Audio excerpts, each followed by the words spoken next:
treasurer is absent this evening. We do have to have a treasurer at every meeting. So we appoint a member of the Board of Education to serve in that capacity for a meeting whenever that happens. Do I have any nominations or volunteers to be our president pro tem or treasurer pro tempore this evening? Trying to give up my own job apparently. Okay, Mr. Elam moves for Mrs. Sebastian to be our treasurer pro tempore. Is there a second? I'll second that. Thank you, Mrs. Donahue. So the Board of Education has a motion and a second for Lori Sebastian to be our treasurer pro tempore for tonight's meeting. Miss Sebastian, well, actually, I guess I can call a roll because you're not technically it. Yes, I don't know. So, Mr. Elam, how do you vote? Mrs. Donahue? Here. Mrs. Franz? No, we'll call for vote on the motion. I'm sorry. Yes. Is that a yes? Mrs. Franz? Yes. Mrs. Mansfield, yes. Mrs. Sebastian? Yes. Okay, so Mrs. Sebastian will serve as our treasurer pro tempore for the remainder of the meeting. Mrs. Sebastian, will you please call roll? Yes, Mrs. Mansfield. Here. Mrs. Sebastian here. Mr. Elam. Here. Mrs. Donahue. Here. Mrs. France. Okay. And now it's time to please stand for the Pledge of Allegiance. Thank you. It's usually off stage somewhere. There we go. Sorry about that. Details. Details matter. Thank you, Mr. Byrd. Feedback, sorry. Okay. I pledge allegiance to the flag of the United States of America and to the republic for which it stands, one nation, under God, indivisible, with liberty and justice for all. Sorry about the feedback. I'm a little too close to the stage. Speakers, I think. Thank you, everyone. Okay, item number 2, old business for the board. Mr. First, do you want to speak about this? Yes, item number 2 on the agenda this evening for discussion is letter A, School Resource Officer through the Miami County Sheriff's Department. Information was provided to the school board members previously in regards to the proposed 3-year contract with the Sheriff's Department in regards to the SRO that serves our K-12 districts. I recently met with personnel from the Sheriff's Department, and in that 3-year proposal, they did indicate that there was a pretty significant increase in year 1, and that's for a number of reasons. The Sheriff's Department pays for all the training, they pay for the SRO to have a vehicle and firearms, and obviously salary and benefits go up as well. Years 2 and 3 were what I would consider traditional increases per year. And so one of the discussion points that we had this evening was to have the local board of education kind of decide or have some discussion in regards to that proposed contract and kind of what the next steps were before we potentially proceed with moving forward. So at this time, we'll open it up for any of the members to have discussion.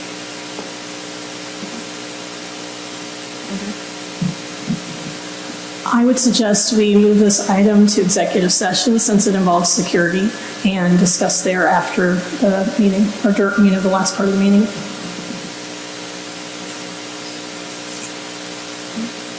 Anyone else?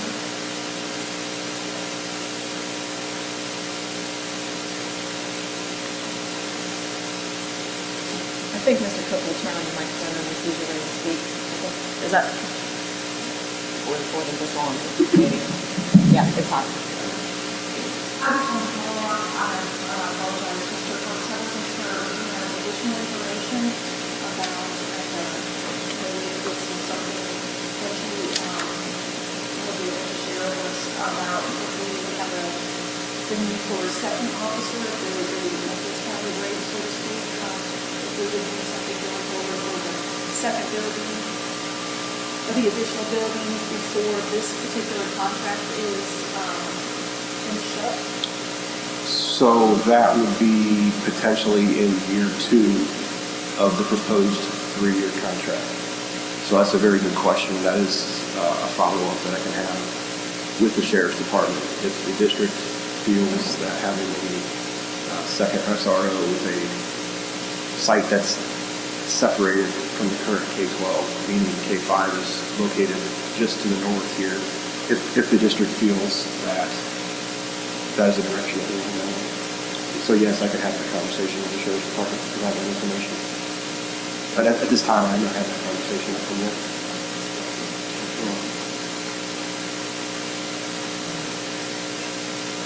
Not.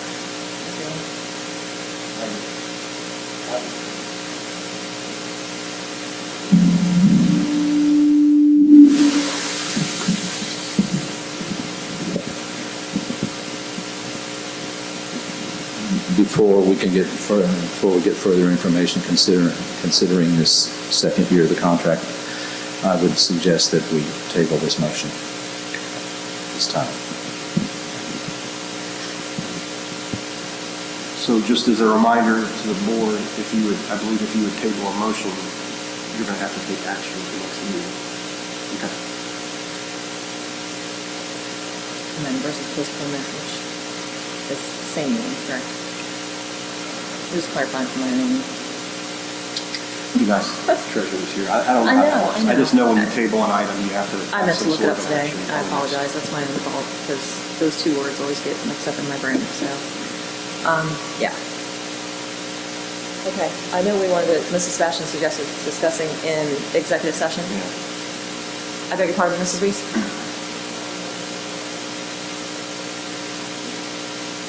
Correct. No one's made a motion to do anything just yet. I was kind of getting to that. So at the moment, Mrs. Sebastian asked me to discuss things in executive session.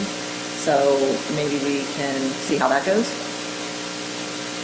I know we normally don't take action after executive session, but for this particular item, perhaps we should wait and see and announce after that, if that's the case. Thoughts to my peers? Does Miami County need to know before our March meeting? The contract, I believe, expires at the end of the spring. A number of the other neighboring districts have given them some heads up as far as which direction they're going to go in.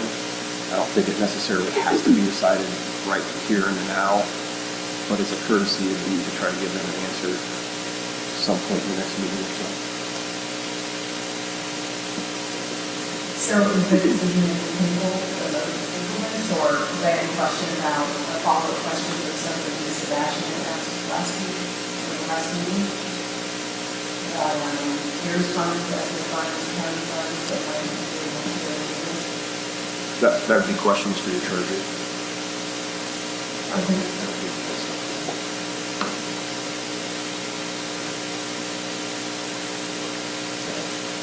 Great question. I can follow up with you and have you response.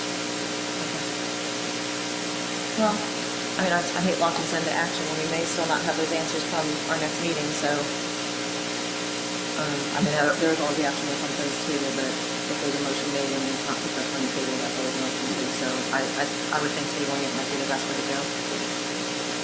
That's one that we could still talk about in executive session. So, sounds good. Okay. Do we need to do it? I don't believe so, because it's not a motion. Okay. All right. Sounds good then. So anything else for board old business from anyone? Okay. Are there any additions in item number 3 to the agenda, other than the ones that are named here that have already been placed in their appropriate sections further down the agenda? See a number of items that have already been included. Anything further? I hate not being able to see you guys, I'm sorry. Okay. All right, moving forward. Okay, hearing of the public regarding agenda items specifically. I have one paper turned in from Rachel Kiplinger. Mrs. Kiplinger. We have to share. It's off. It's already there. Look at that. You have a podium to stand at.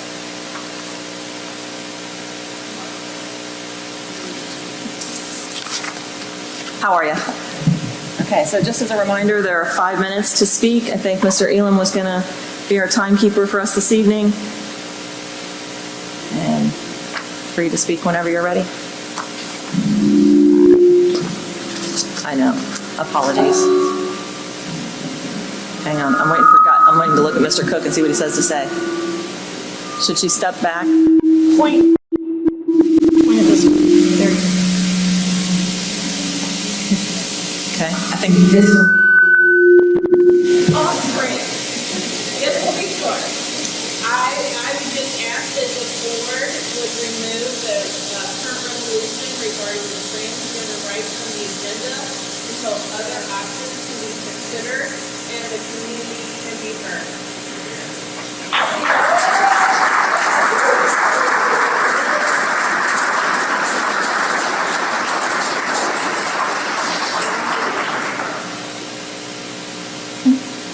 Thank you for your comments. Okay. Item number 5, administrative reports.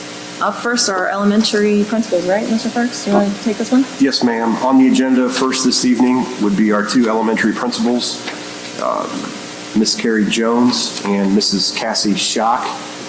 They will be providing a presentation. If you could bring that up for us, please. Should be in a PowerPoint or a slide presentation version.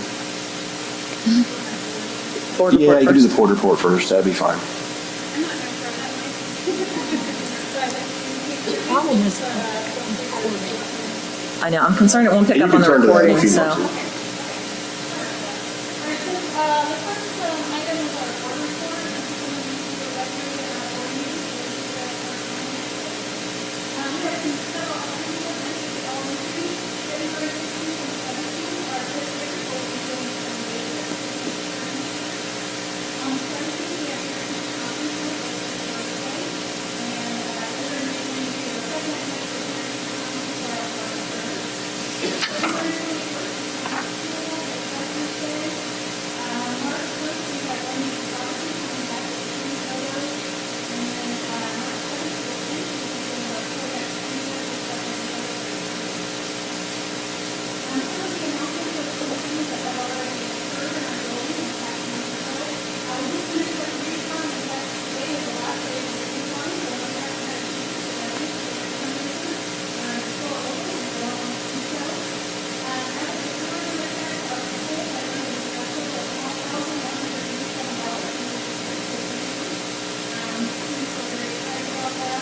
They were able to go out and see that as a back continue and part of the funds that earned will go toward a new playground at the middle where construction is working on. And the rest of those funds will go to the improved playground and help support the classroom and field. And then right on there, our new book will go on sale about 2 weeks. This will be online purchases that help with the management policy. We just have to add some pages here about these two so we'll be able to do the software book, software book tomorrow, and then another software school that will have surgery. I know we have some pages that the communications are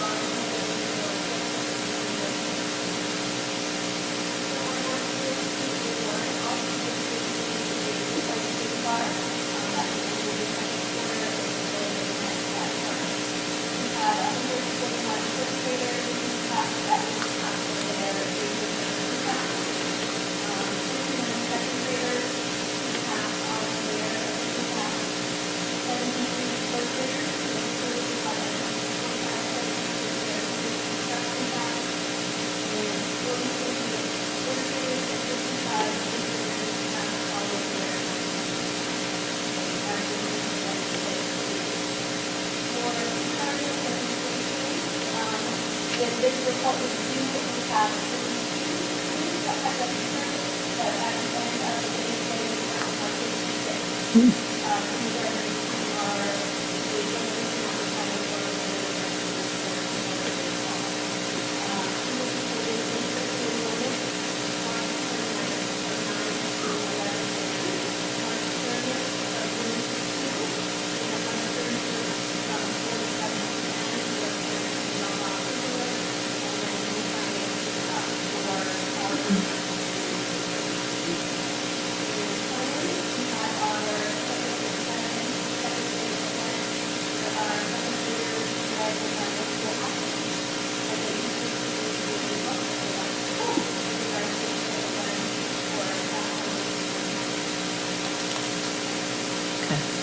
If you can pause for just a moment, please. Folks who are listening on YouTube at home can't hear anything that's not over a microphone, so I just wanted to make that clear for a second. So if I can just say, if you're listening at home, what you've missed right now is actually the text that is in the first report from the elementary principals. There was no new information other than what's posted, aside from the fact that we have 56 enrollees to kindergarten at the moment, where the report says 42, and there's some great things happening in elementary, and thank you so much for that first initial report. Mr. Cook, may I ask you in the booth, what's your recommendation from a microphone standpoint, please?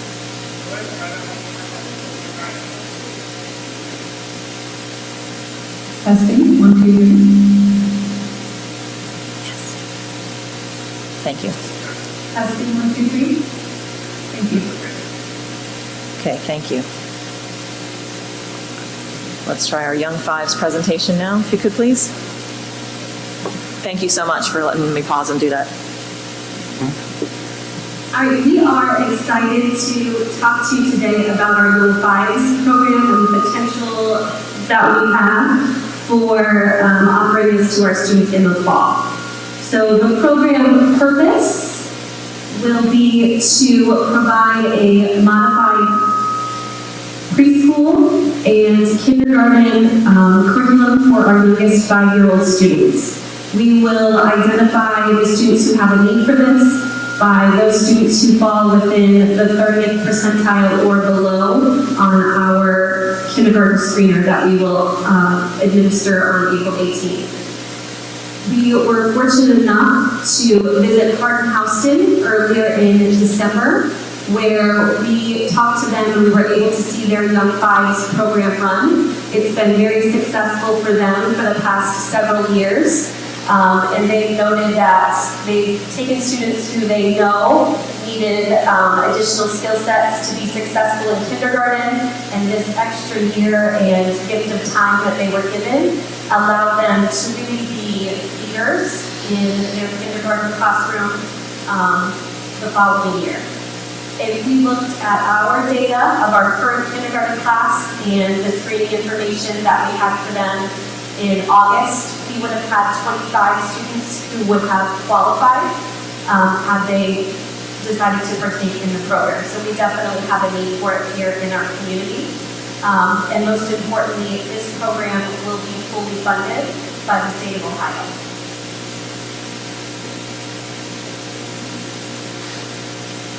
In the classroom setting, ideally we're looking for about 14 students in each classroom, with a maximum of 16 students. If we had 16 students, we would have an educational aide there to support the learning going on in the classroom.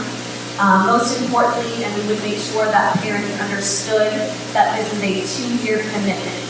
Year 1 would be kind of a continuation of preschool standards as well as blending of kindergarten, and then year 2 would be traditional kindergarten like we currently offer here. So students would have to complete both in order to move on to first grade.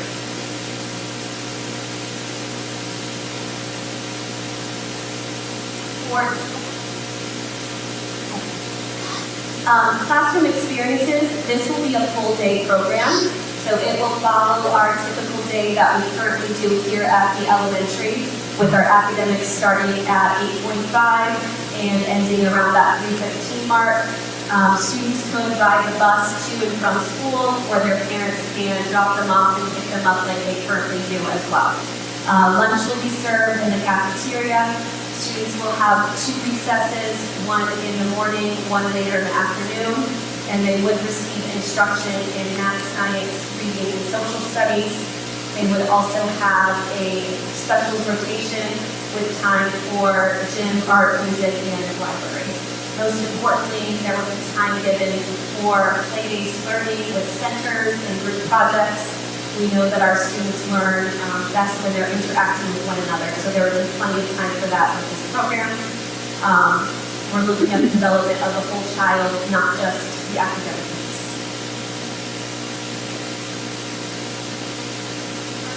Our next slide talks about how students would qualify for the Untitled program. First of all, it's for students with birthdays between March 1st and August 1st. These are the students that will be turning 5 this coming spring. They would also have to be within that 30%, about 30% range that Mr. Shaw had mentioned when using the advanced screener. This is a norm reference screener that's been used for 40 plus years, and it compares children's abilities to same age peers. So it gives us a good idea. It can identify student strengths as well as their needs. It can pinpoint students who may be at-risk learners, who may be academically gifted, or have some developmental delays. So it gives us a lot of data to look at. The screening, the advanced screening, is the one that we mentioned will take place on April 18th, and parents, when they register their student in March, are going to be signing up for those time slots. In addition, at the screener, our hope is to give parents an idea if their child may qualify for that program on the 18th. We may have to wait and see and look at all of the data together before we can give them a good idea of that. But our hope is to be able to have enough data on that date after the screener to give them an idea of that.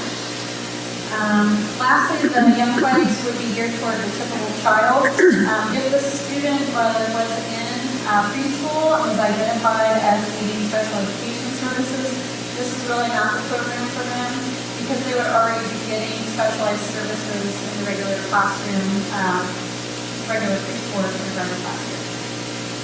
And next slide has some links on the letters that we will be using for parents. The one on the left side, you can click on that this one. This is a letter that we will be sending out after that April 18th screener.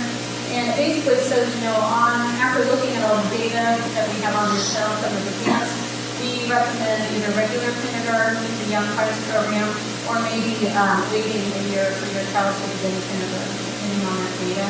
Depending on the age of your child, if you don't want to wait a year, you don't have to. You can still enroll them in kindergarten.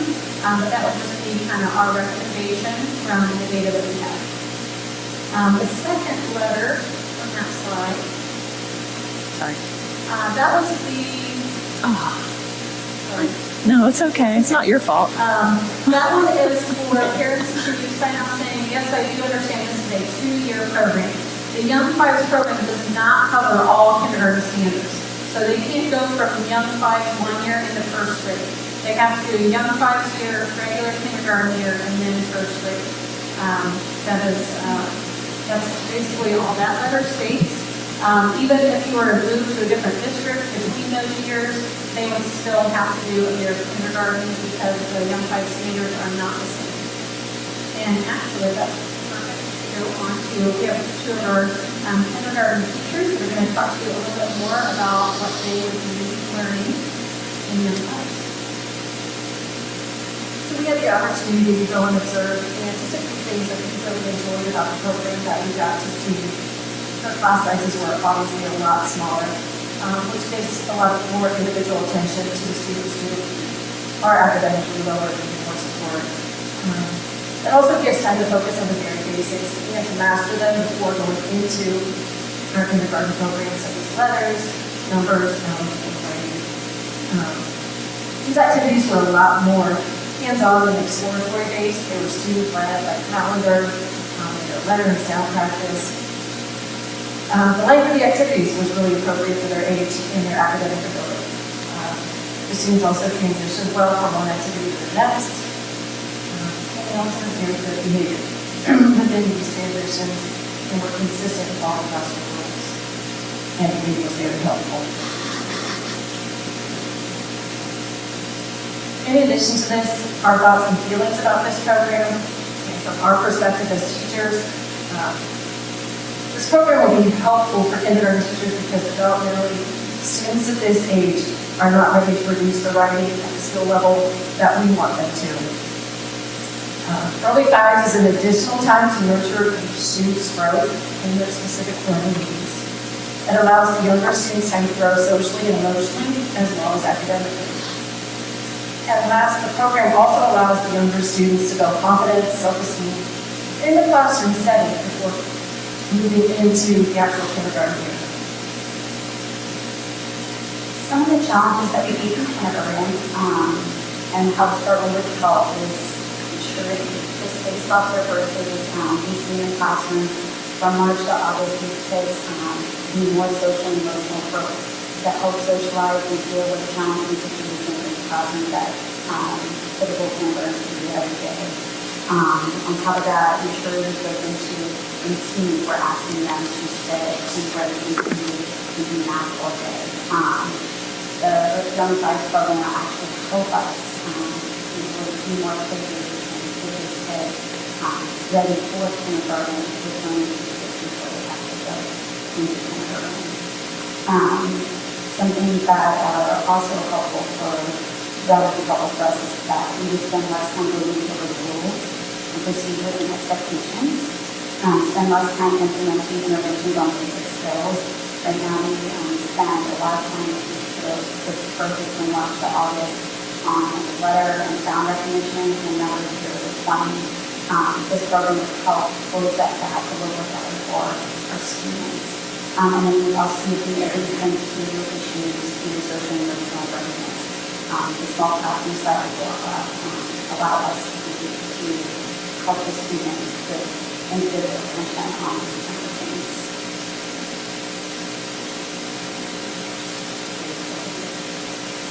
So this is just a simple report for that we have this issue to solve the needs of our students.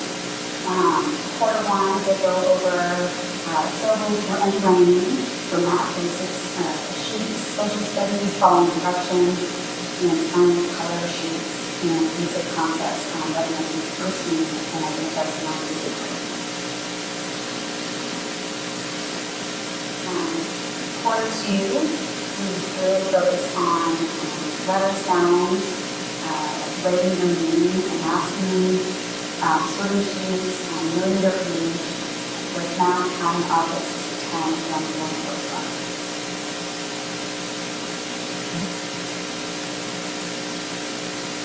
Quarter three, for reading, identify the beginning sounds of words, please count how frequency of this study. Writing, write the beginning sounds of words. Math is being able to count words from socializing is basically in order. Recognize the difference between living and non-living and basic concepts and specific. And then quarter four, reading, read about the story, understand the role of an author. Writing, writes common frequency words correctly. Math, identifies numbers 0 to 10, and then also phrases 0 to 10. Socializing is basically in order. Science needs about senses and basic concepts to understand opposites. So a lot of these standards are already a part of kindergarten. We're just bringing on a more modified version of it that helps you kids learn at their own pace and see what happens with basic foundations for that part of the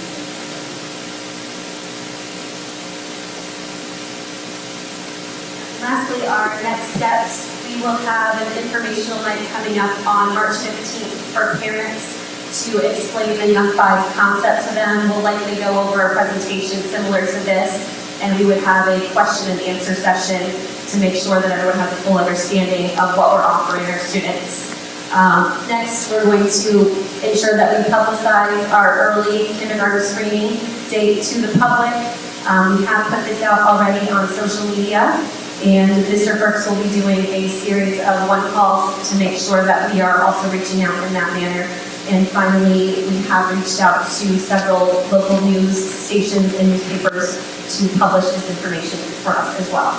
So we hope at the end of our presentation here that you're walking away, I guess, with the understanding and the, feeling that we really can change the trajectory of the education for these Young Fives students who need more time to grow. This program would allow for that, and it really could change their educational experience K-12. At Hart and Houston, where we visited, They saw, the students really become leaders when they were in kindergarten, their second year of the program, and they saw those gains continue all the way through third grade. So we are excited about the possibilities of it. Thank you.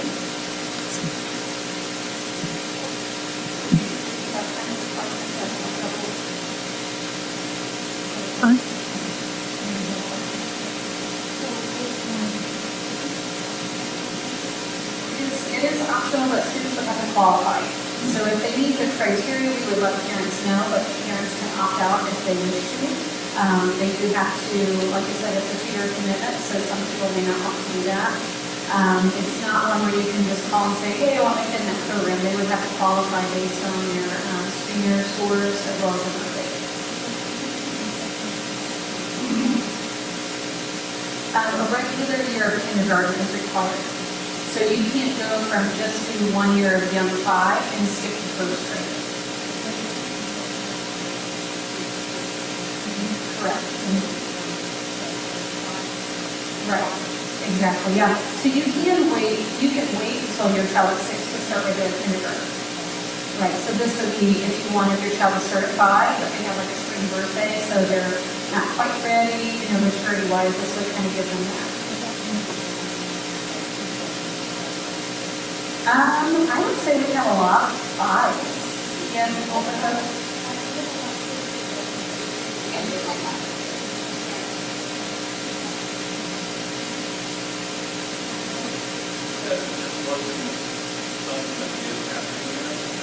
It is happening for next year, but it is not a requirement for every child. Right, that's okay. Mm-hmm.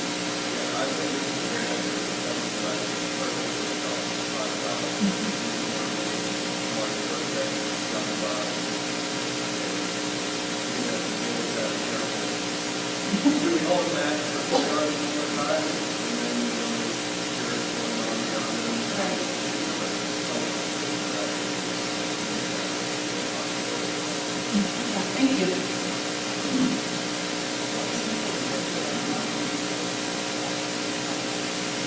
That is a great question. Actually, when we were looking at our data for this year, there would have been actually a lot of the ELL population that would have qualified this time. And that can change from year to year based on birthdays and things like that. But that's something that we're going to have to look at as we figure out what students are in there. With it being a smaller class size, I think that would be very beneficial. But we still have, our ELL teachers that can still work with those students. The state sees it as a kindergarten, so that's why the funding works. So they would still receive services for ELL and things like that if they qualify for that. It's a good question. Yeah.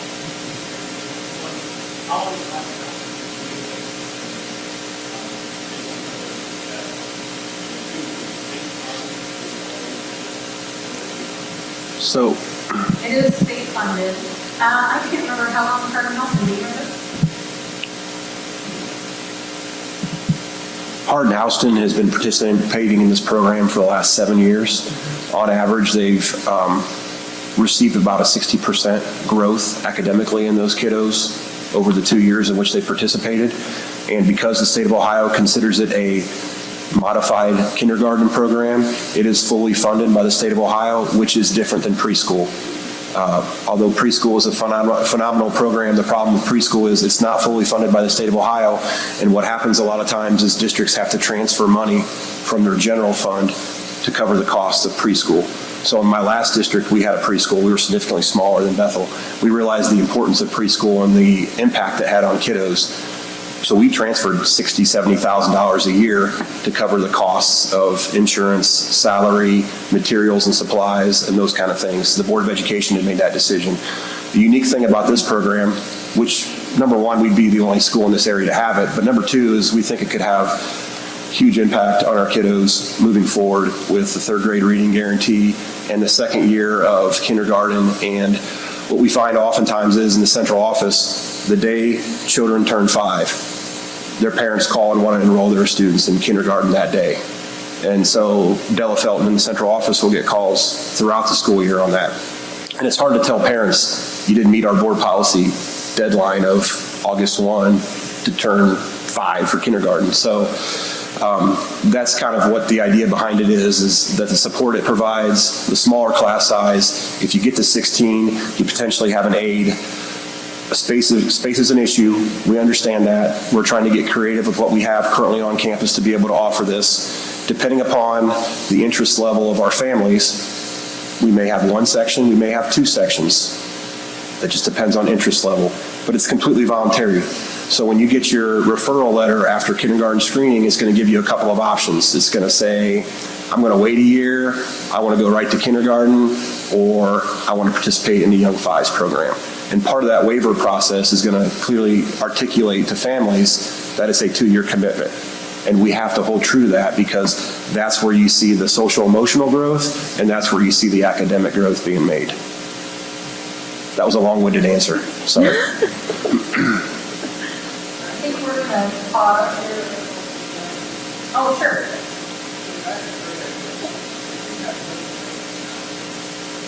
Well, like Mr. Kirk said, we're getting creative with that, and depending on whether we need one section or one class or two, we're going to try to be creative and find ways to make that work with what we have. So definitely a challenge. We're ready for that new building. I'm going to stop us there since Yeah, it's not, Jason, it's not going to be that we have to add additional space to what we currently have. We understand that. So there's existing spaces where we can adjust some spaces without significant any cost to the district. So like, for example, we may potentially look at splitting our elementary and media center in half and having the front side be used for books and then partition it off and have the back side be used for this Young Fives program. It's not ideal, it's not perfect, but it's for 1 year. And so we think the value of that program will allow us in year 2, once we transition over to the K-5 building, to have more space. So that's one of the options that we're looking at. Not saying we're set in stone and using the media center, but that is a viable option that we have in the district. And if you've been in our elementary media center, it's pretty spacious. But we're only talking about 14 kids too. So it's not one of our traditional classrooms, which do have high enrollment. I think we'll wait there because I know we have a lot to get through today, but if you guys come to the March 15th meeting, we're very excited about the program and we're happy to answer all of your questions on that day. Thank you.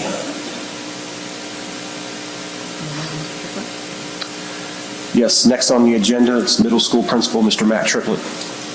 All right, good evening. Like I said, my name is Matt Triplett. I am the Bethel Middle School principal. With winter sports winding down here, I just kind of wanted to give an update on our middle school athletic teams. Our 7th grade boys basketball, they finished 1-13. 7th grade girls finished 7-7. 8th grade boys finished 10-4, and our 8th grade girls finished 13-1, and that's all in conference play. 8th grade girls also beat Covington this past Saturday in the TRC tournament and won the championship, so congratulations to them. Lastly, another addition to the agenda for board report. Miami County Science Fair took place last Thursday evening. Our middle school students did outstanding. Sharika Kutralapati earned the Tippecanoe Masonic Lodge number 174 award for electrical and mechanical engineering. And the team of Caleb Gray and Lillian Wakeland earned the Satter Award in physics. They all received Superior for their projects and will participate in the district science fair at Edison State on March 12th. The Outdoor Adventure Club this month, for those of you that are not familiar with the Outdoor Adventure Club, that is a partnership with the Miami County Parks District. They took 30 of our students out for archery this month, and each month they take 30 of our kids to do a different activity. Parent-teacher conferences will be this Thursday from 3:30 to 7. If you have not been contacted by a teacher or would like to have a conference with your student's teacher, please contact Mrs. Shout in the office or your student's teacher. Scheduling for the 22-23 school year will begin this month. 5th, 6th, and 7th grade students will be meeting with myself and the counselors, and then our 8th grade students, current 8th grade students going into high school, will be visited in the classroom by the high school counselors on how to set up a schedule for next year. And then lastly, last thing I have to say is we are always looking for substitutes. If you have a high school diploma, we encourage you to fill out an application with the Miami County ESC to become a substitute. As long as you pass the background check and are approved by their board, our board, that you may become a substitute. We have to do much better the past month here with the illness between our staff and students, and things seem to be turning around a little bit for everyone. So thank you, and does anybody have any questions for me?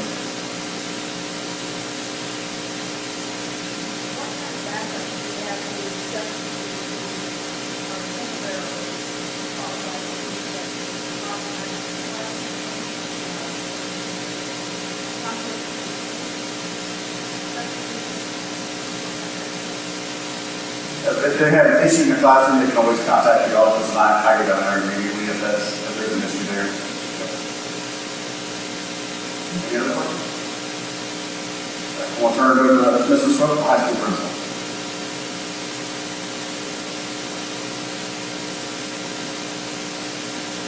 First of all, I want to report that the junior class took the ASVAB test on January 12th. The ASVAB is a vocational aptitude test that's administered by the Armed Services. So we have military and coming and administer that test. They then come back and go over the results with those students. It kind of gives the students a little bit of information on what they may be good at as they plan for the futures, as they look at careers and jobs, colleges, and so on. But as Mr. Triple mentioned, scheduling, that whole process has started. The high school guidance council has gone into high school English classes and gone over the process where the students need to log in and how to choose classes. And as the counselors are in the classroom, they also go over the graduation requirements, reminding the students of those as well. On January 14th, at a homeboys basketball game, we hosted a military appreciation night. This used to be something that the Ohio High School Athletic Association did every year. But with their new leadership, they do not really promote that anymore, but we decided to do it anyway. We invited all active duty military as well as veterans to come. They received free admission, and then we also have them stand to be recognized before the game started. Just want to give thanks to the boosters for giving those military men and women some free concessions. Thank you to the Bethel Boy Scout troop that came out and presented the colors for the national anthem, and then thank you to the high school students that sang the national anthem live that night. Currently, the National Honor Society is sponsoring the annual Pennies for a Cure fundraiser. Proceeds go to the PBM and Bonus Society. Students are encouraged to bring their coins on specified days. Tomorrow, students are encouraged to bring nickels. And they already got pennies last week. Tomorrow is nickels. Those nickels will be counted up and totaled. And a tally is kept, a running tally. And the class that brings in the most at the end of the contest, at the end of the fundraiser, gets free pizza. Just really quick, the girls basketball team here at Bethel are the Three Rivers Conference co-champions. We finished the regular season 22. This is the first conference championship for the B's since 1986. So a great accomplishment for them. Also, in addition, Mr. Triple mentioned as well, we had some high school students participate in the County Science Fair, and that was after all the reports we did last week. So I had Alex Lyle, Julie Tyler, and Julie Sebastian all participate, and all three received superior ratings, and because of that, that qualifies them to go to the district science fair coming up. Additionally, some of those students received special recognitions as well, and special awards in that contest. A few upcoming dates. As already been mentioned, the Parent Teacher Conference is coming up on February 23rd. This is next Wednesday. Seniors, that they coordinate for caps and gowns and graduation announcements. You can pick those up in the morning, starting at 6:45 right here in this room. And then also on March 1st, we are administering the ACT here at Bethel for all juniors. That is free. That's paid for by the state of Ohio every year. And coming up later in March, the 11th and 15th, we will be doing vision and hearing screenings for all freshmen.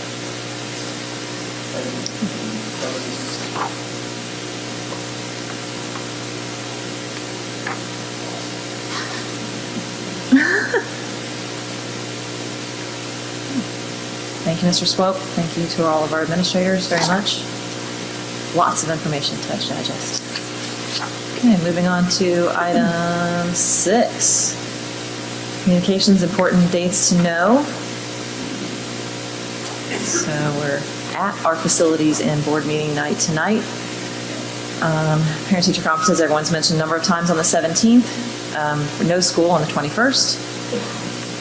We'll have a work session on March 1st for the Board of Education. More parent-teacher conferences on March 3rd. The music showcase evening on March 4th. Has it been canceled? Oh, I hadn't heard that. Alert, alert, my son doesn't have an event. Yes. Another night I don't have to go somewhere. That's cool. Father-daughter dance, still a thing? Yes? Good, okay. That one's an awesome night. I love seeing the pictures that everybody puts on Facebook. It's very cool. March 14th, we'll have our facilities meeting at 6 p.m. and another board meeting at 7 p.m. And then the Young Fives informational meeting in the Media Center at 6 o'clock, correct? Okay. Have we missed anything that anyone needs to add? Administrators, anything you know that we missed? Mr. Burke? Okay. Thank you, everyone. Okay. Moving on to item 7 with the treasurer's items that are requiring board action. Mrs. Sebastian, are you ready for your moment in the sun? We'll see if my voice holds out. The first one is the approval of the January 10th meeting minutes. And I would just like to add, that needs amended because remember we did amend the treasurer and superintendent as purchasing agents to have limits of $25,000 and $50,000 for the building project only. So I want to make sure that's reflected in the minutes. The regular meeting the organizational meeting, January 10th, that was that one. And then the next one is the regular meeting, January 10th. And also on this meeting minutes, I'd like it amended to include the amendments we made to the farm lease. That was not noted in the minutes. The third one is the minutes for our special meeting, January 13th, 2022 for approval. We'll be approving payment of bills, the monthly financial reports, approval of transfers. Now what this is the Fair School Funding Act gave us an additional $1.4 million, and that has been, a portion of that has been received in January. This $700,000 installment is the first of 2. This will help with the K-5 building because we initially budgeted $28.5 million, and with construction costs increasing, the cost of just building things has gone up a lot with the last 2 years. The new total is $32 million, so the $700,000 will help offset that. The second transfer is for improving teacher quality grant to Title 1A grant to assist the cost of 2 teacher salaries. We need to approve a certificate of availability. And Lyda, do you want to pull that up? This is for services with the Montgomery County ESC for physical therapy services. The next one is asking for approval of the Repay Mastercard corporate card agreement. I believe this was covered in the work session, but just to refresh, we will have a separate account set up to transfer funds, and then we will use this card to pay, and it will earn the district 1.5% back. Our treasurer, Tina Hageman, used this in her prior district, and it's a great deal for us. So that's what that's about. Approval of appointment of public records designee. This would appoint the treasurer or CFO as public records designee. Approval of participation in the EPC school bus purchasing programs. It says, whereas the Bethel Board of Education wishes to advertise and receive bids for the purchase of 1 or more school buses, therefore be it resolved, the Bethel Board of Education wishes to participate and authorize the Southwest Ohio Educational Purchasing Council to advertise and receive bids on said board's behalf as per the specifications submitted for the cooperative purchase of no more than 3 school buses. Recall again in the work session we covered this. We got a safety grant of $150. Yes, we received a grant from the state of Ohio for a total of $152,732, which will allow us to use those proceeds towards purchasing 3 school buses. That was part of the biennium budget from the governor's office. But just to be transparent with all parties, when you take $152,732 and you divide it by 3 buses, you're looking at roughly $50,910 per bus. And those must be replacements of buses that are on your regular school bus route. So you can't take one of your old spares in the fleet and swap them out. It has to be one that's on a route in the morning and afternoon. So they do have some restrictions that go along with this bus purchasing program. In speaking with Transportation Department and also Mrs. Hageman, we feel like we have the funds available to be able to participate, to get those 3 buses. And one of the areas in need for the district of our 3 would be a handicap bus, which would be utilized to transport those students to our off-site locations. We transport kiddos down to Dayton, we transport kiddos to Troy and to Tip City and those different locations where Bethel's relatively small. We're not quite to a point where we can provide the services that some of our neighboring districts can. We want to make sure those kids have a great educational environment and receive exactly what they need to be successful. Oftentimes what we have to do during the special education process is transport them to an off-site location for education. The handicap bus would be a huge benefit to the district to help meet those accommodations as part of their IEP document. And then the other 2 traditional buses would be used on our transportation fleet. I would give credit to the district over the last 5 to 6 years. Before I got here, the district's done a great job as far as trying to update their fleet. Our buses are on the road quite a bit throughout the school day, especially with an AM/PM route, and also our extra and co-curricular activities. We do have some aging buses, and obviously bus safety is a big concern when we have kids on there all day long, morning and afternoon, and then transporting them outside of the district limits. So we feel like this program would be a huge service or upgrade to what we currently offer. Thank you. And again, this grant will cover approximately half the cost of the buses. It's free money to us, so we're very appreciative from the state. And I know no money's free, it's tax money, but we're very thankful the state has allocated that toward our district. The next item is approval of a client service agreement with Solient. I believe this is a special ed contract since Tony Cochran's name is at the bottom of it. The next approval needed is for the amended certificate of estimated resources and appropriations. Lyda, I would like to go back one on the monthly financial reports because I did want to cover a couple things on the January 2022 board reports before I. Yes, I was going to. If you can pull up the bank reconciliation, which I think is page 2. Yeah, it's okay. I wanted to make sure my voice made it. I wanted to inform the board, I talked to Tina today. Oh, go back up. No, bank reconciliation. If you look there, there's everything's reconciled. There's a miscellaneous error from PFY, and I said, I know it's a $9.29 amount. That is the amount that is still left over from our previous treasurers that she could not account for. We had some adjusting entries made by previous treasurers that Tina and her staff spent a lot of time following up. She is currently working with the auditors to determine what to do with that. We will write it off. It's not worth too much time finding $9.29, but she did get it down to that amount, which I think is amazing. Yes, from hundreds. And then if we could go down to page 6. I know these numbers are small, so I'm going to read. If you look at line 1.030 income tax, I wanted to point out we received in a $513,000, $164 installment for January. The income tax payment comes in 4 times, which is quarterly. So the 2 biggest payments, I believe, happen in April and July because of when we reconcile our taxes.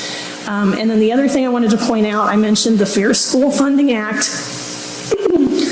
We will receive $1.4 million. You will see a substantial bump in the unrestricted grants and aid. The previous months we got around $400,000. This month, because of the back months for Fair School funding, we got $1 million in, so that's a little over $600,000 additional.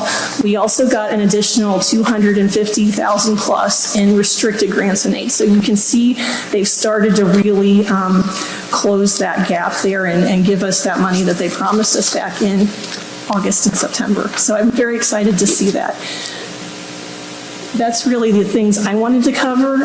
So I guess the next item is to ask for a motion to place these items from the treasurer report on the consent calendar. Okay. Is there a motion for putting the items on the consent calendar? Mr. Elam, thank you for the motion. Is there a second? I'll second. Thank you, Mrs. Donahue. We have a motion and a second to put on the consent calendar. Is there discussion, please?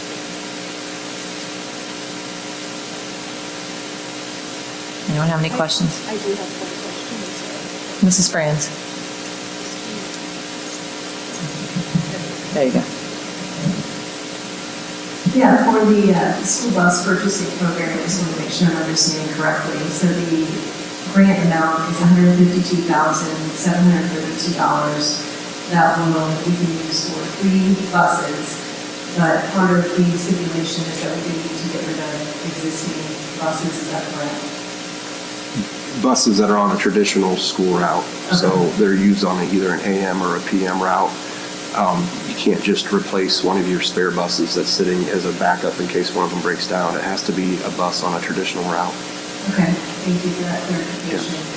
And you said it would cover about half the cost. Right around half, yeah. All right, thanks. Yeah, you're welcome. Anyone else have any questions?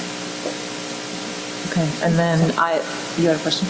Okay, and then, Mr. Firks, I was just going to ask, when the handicap bus, price comparison to that and a normal like 82 or 84 seat bus, do you have any thoughts? Or, I know it's out of the blue, but I didn't know that's what we were going to buy, so. No, I'm not saying that's definite set in stone. Those are just conversations that we've had with Mrs. Rose and myself. I know it has more equipment, but is it smaller, and so does that offset and still make it about the same price, do you think, or? It's a good question. I'm going to have to get back to you on that. I was just curious. Know the cost of a handicap bus versus a traditional bus. I'm assuming it's going to be more, but when I say that, it may not be. Yeah, I'd have to look into that. Okay, awesome, thank you. Like I said, we're really early. We're just having conversations. Yeah. We still have to get the cooperative purchasing agencies bids of what's available, and then they go out and they try to secure the best bus for the best price. So we're just in the preliminary stages of discussions right now. Absolutely, and then just as a reminder, we're still hoping that some districts say, nah, we're not going to participate, and maybe that bumps up the amount of money we get. Correct, because that's an option as well. If, every district was offered an allocated amount of money, whatever that dollar amount was based on their need, basically, because you have to turn in a T1 or a T2, I can't remember, report each spring. If districts choose not to participate, then the pile of money increases, and then it's basically first come, first serve of which districts want to hop on and obtain additional funds. So that's the number right now. It could potentially be more, but it will not be less than that number. Right, so no less, but could go up, and that would be fabulous for us. So, okay, excellent. Thank you so much. And if we find that out, we'll let you guys know. Sure, awesome. Okay. If no one else has anything? Just a quick question. Yeah, excellent, thank you. If anybody knows, for the client service agreement with Solian, it's such a short contract, probably the last 9 weeks. Is this an additional one, or is somebody being replaced in that short term? With the, does it have a different person's name? That I'd have. I think it has to do with special education services, and I think it has to do with what's now being required in an IEP for a student. And I think it may have to do with like a physical therapy or an OT, occupational therapy type position, some assistance. But I'd have to look into that as well. I can let you know. Thank you. Yeah. I appreciate it. You're welcome. Okay. Nothing further? Anyone? Okay. In that case, Mrs. Sebastian, will you please call the roll for the consent calendar? Mr. Elam. Yes. Mrs. Donahue. Yes. Mrs. France. Yes. Mrs. Sebastian, yes. And Mrs. Mansfield. Yes. Okay, that motion carries 5-0. And now I need a motion to adopt the consent calendar with items from the treasurer's report, please. Is that you, Mrs. Franz? Mrs. Franz with the motion. Do I have a second, please? Thank you, Mr. Elam. Any further discussion? Okay, hearing none. Mrs. Sebastian, will you please call the roll? Mrs. France. Yes. Mr. Elam. Yes. Mrs. Mansfield. Yes.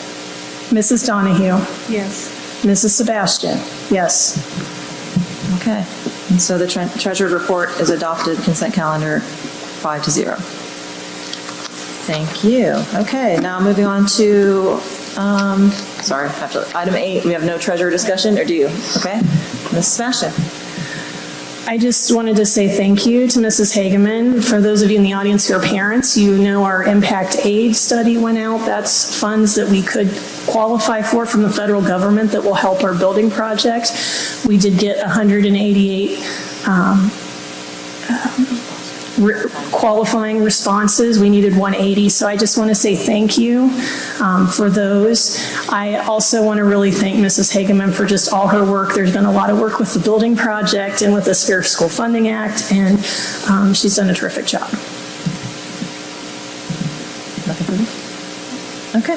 Thank you very much, Ms. Sebastian. Moving on to number 9, superintendent's items requesting board action. Good evening. On the agenda this evening for discussion and consideration is letter A. It's one that's a tough one to talk about. We have the purpose of resignation for retirement of Mrs. Gail Rhodes. Gail was hired at Bethel Local Schools in 1987. When she told me that, I kindly reminded her that I was 8 years old in 1987. Prior to coming to Bethel Local Schools, she served as a dental hygienist. She served a variety of roles and capacities here at Bethel Local Schools. She started off as a kindergarten aide and a substitute bus driver. She then moved on to accounts payable, and then most recently her work with our EMIS, which is how we get our funding from the state and federal governments, and also our transportation director. I'll be honest, those are two of the most important positions in any school district, especially a district the size of Bethel and how fast we're growing. Transportation can be a nightmare. EMIS is very, very challenging with trying to secure the funds that we need to receive to allow our district to operate in a fashion that we try to operate in. And so Gail has been dedicated. She's been a model employee. She is someone that a lot of people go to for information and advice. She is a resident historian on the district, and she can tell you all the ins and outs of Bethel. She can give you all the good and she can give you all the dirt. But she has been phenomenal in her role. And I know her husband recently has experienced some health concerns, and I think that probably solidified Gail's decision to retire. But she can hold her head high knowing that she worked a great 35 years at Bethel Local Schools. And if you get a chance to see Gail, please take time to say thanks.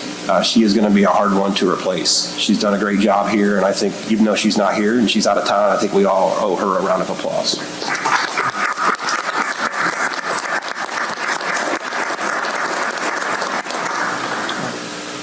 Okay, letter B is approval of classified employees. As you heard many of the building principals talk about, finding substitutes and finding aides and finding sub-bus drivers and kitchen personnel and custodians is very, very challenging at this time.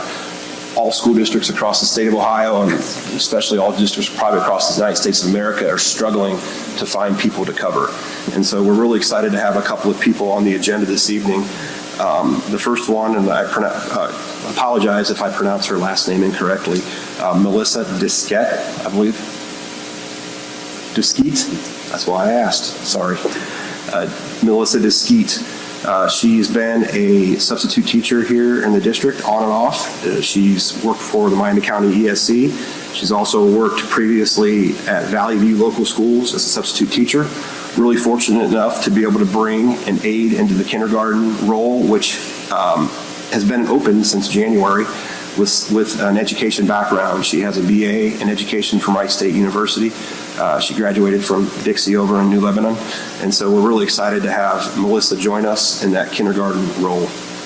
Also, most recently, we've had a high school media center specialist come available. And this evening, we have Andre Coates, who's actually here in the audience. Mr. Coates has served as a paraprofessional at Weisenborn Junior High and also Wayne High School since 2017. Andre has a BA in education, once again, a second person with a Bachelor of Arts degree in education, and will receive his K-12 special education license in 2023.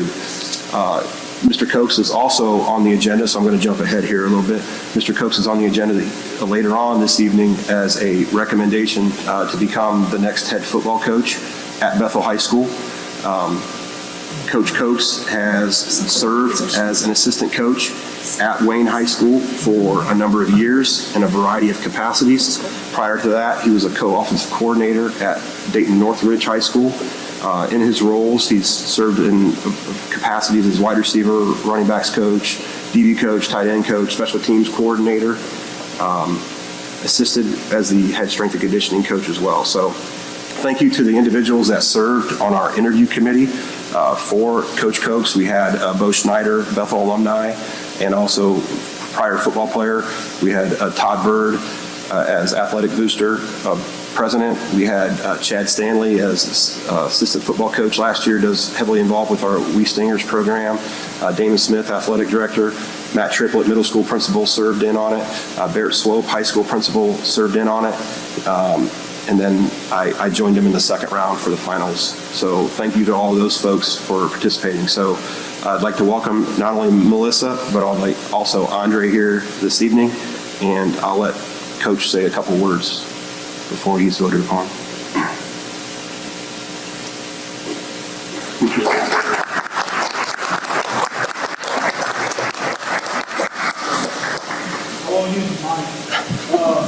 First of all, I want to thank Bethel and the superintendent for using our interview to allow me to give this opportunity to come to Bethel and share my experience with the board.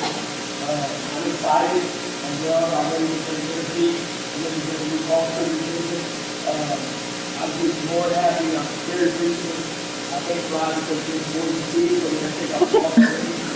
Just don't know how much we need to do to come in small, great, powerful, small, with a family oriented guy, and I am here just like that, and I know Bethel is that type of community as well. So thanks for welcoming me with your arms wide open. I appreciate the opportunity to do it. I won't let you guys down. I do want to thank Coach Lane's family, Coach Wood, Coach Nick Murray, Ken Murray, Steve Wood, Frank Tank, Jay, Dad, Jay, one of our other coaches, Coach Hunter. And last but not least, I'd like to thank the Wings for giving me the opportunity at Young High School to start coaching and giving me a good thing. I'm forward. I know this. We'll see you continue on Friday night. So please come out and let's enjoy this experience together. I'm ready to go. Let's go do it.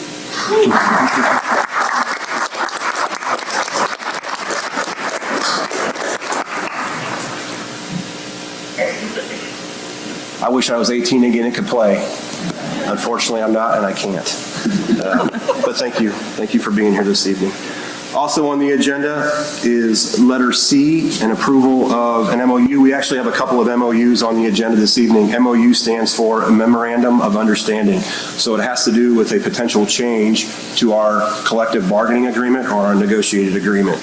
And so how that goes about or works is we typically meet a couple of times a year with what we call a labor management committee. So I meet with several teacher reps in all three of the buildings, and they bring issues to me, and we have good discussion, and we try to find solutions to potential problems.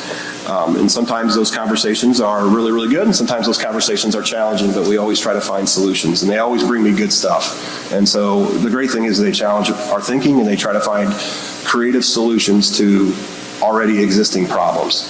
One of the problems that we've identified previously is shortage of substitutes. And so one of the areas has to do with making sure that we can compensate our current staff for covering classes. How does that work? So we have a teacher that's out for a variety of reasons. Maybe we can't secure a substitute teacher that day. And so what our teachers do is they oftentimes volunteer to cover a class period during their planning period. How the negotiated agreement was set up before was the $100 a day that they received for subpay was divided over 4 teachers. That was a little bit of an issue because the number of sections that we offer because of our increasing enrollment has also increased. So this MOU will now allow all teachers that cover a class period and are doing the district a service to be compensated appropriately. Does that sound right, ladies? Okay, I want to make sure I say that correctly. So that's a win-win for the district. The staff's helping us out. We're compensating them for giving up their planning time to help the district cover classes. It's a good thing. Also on the agenda is an MOU. Did I lose it?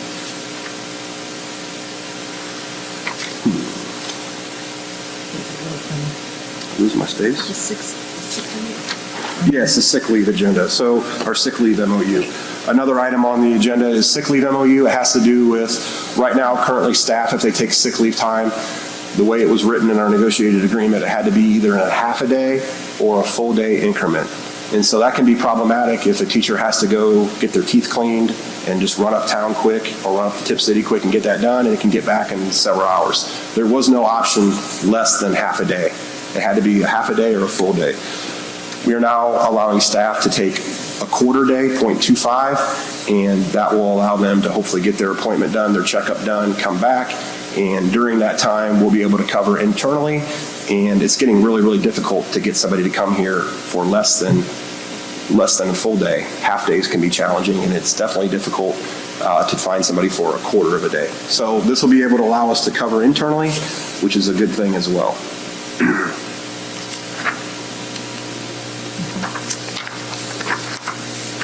So those are our two memorandums of understanding that are on the agenda.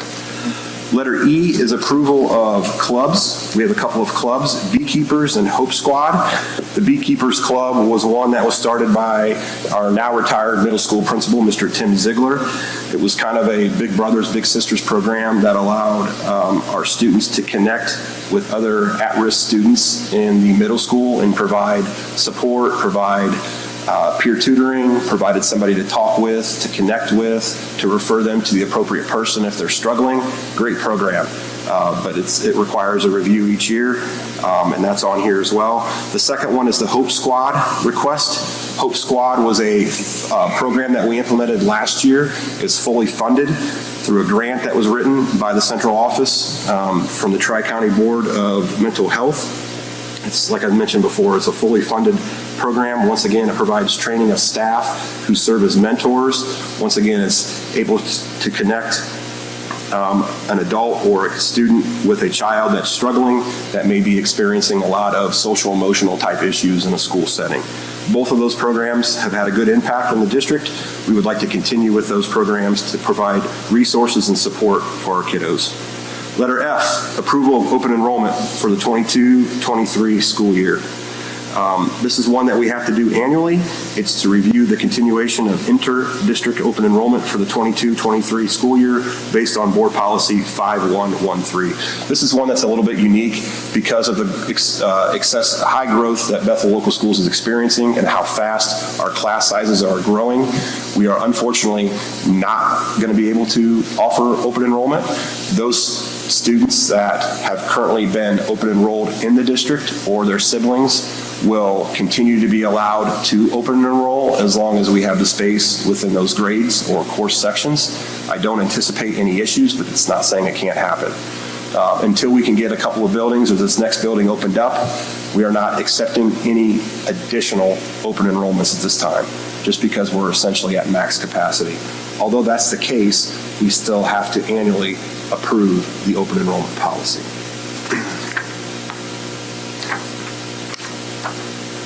Letter G is the approval of summer camp, Camp Laugh-A-Lot. Returning to Bethel Local Schools after a short hiatus is Camp Laugh-A-Lot. It's a great summer opportunity not only for our kids, but also the families.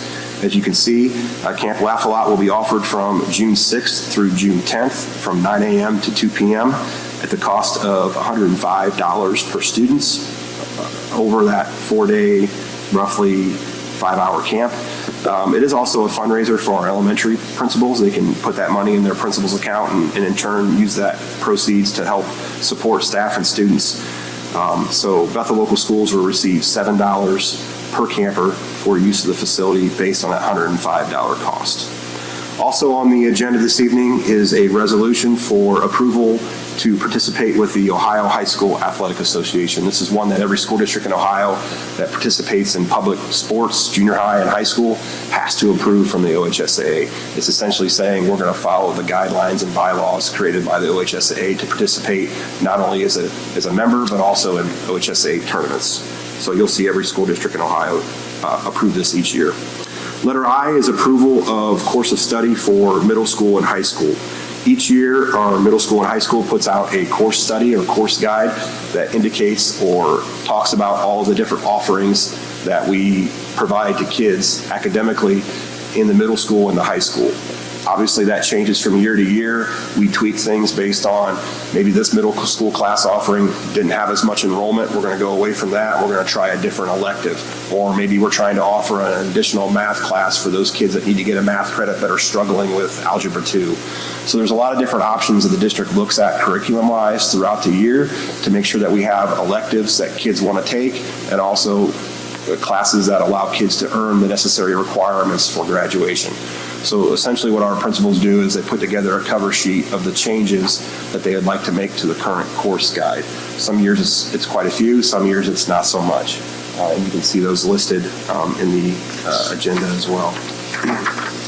So for example, with the high school, they're adding an applied algebra, they're adding a financial literacy, they're changing creative writing from year-long to semester, they're adding a college credit plus class with financial accounting, they're adding a college credit plus class with global music world phenomenon, and they're also adding graduation seals. That gives you an idea of kind of what high school's looking at doing next year. And middle school, very, very similar also.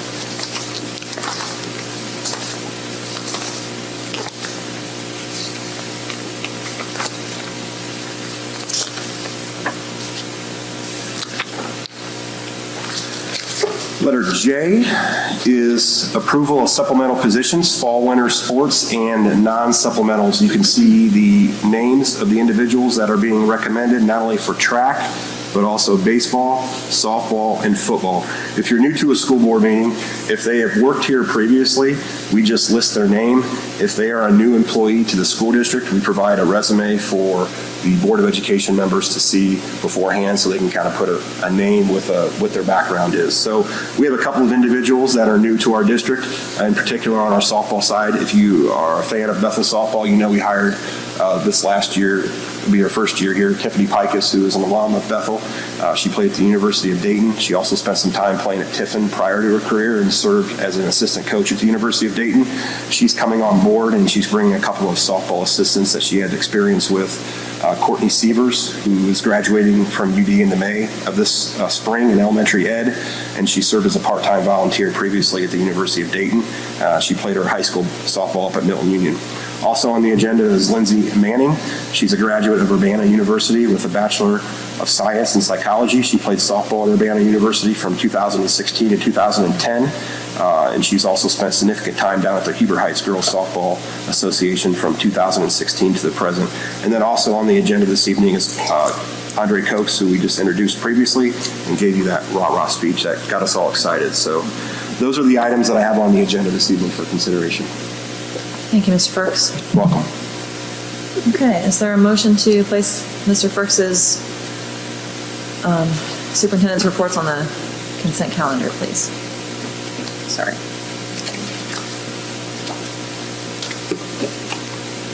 I will. Thank you, Mrs. Sebastian.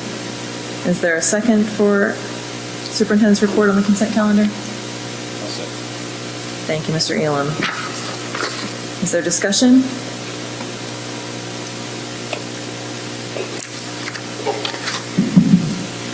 I would like to request that, if possible, go ahead and pull the approval of the OHSAA board resolution, just to allow some more time. It looks like we have until June to approve this. And just so I have some more time to read through everything, it looks like there could possibly be several supporting documents that the resolution may bind us to. And I'd like to have some more time to get a better understanding of that.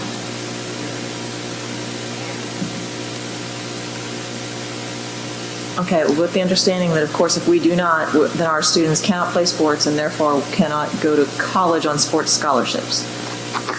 They're kind of locked in there. So everyone understands that that's how that works, right? So the deadline here at the top, return no later than June 30th. We don't have until June 30th, is that correct? That's not what I'm saying. I'm just saying that would be the implication if it was not to be passed. Just pointing that out. No, That's all I'm saying. Just asking for more time to read through the supporting documents.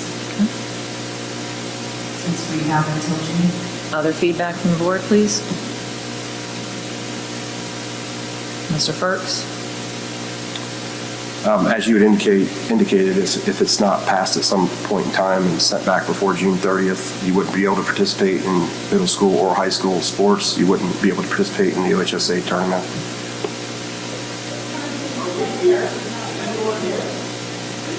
Are we not part of this discussion? No, sir, actually, this is a meeting, I'm sorry. I'll answer that. So don't ignore that we're here. No school board ever discusses employee issues here in the public sector. Employees of the private sector. This is a meeting of Bethel Local School Boards in public. This is not a public meeting. That is an important distinction you should be aware of. Our board is conducting its business in public, but this is not a public meeting. There is a time for public commentary, and we will be getting to that shortly. Why is it in public if we're not part of it? Oh, that's a fabulous question. Fabulous question.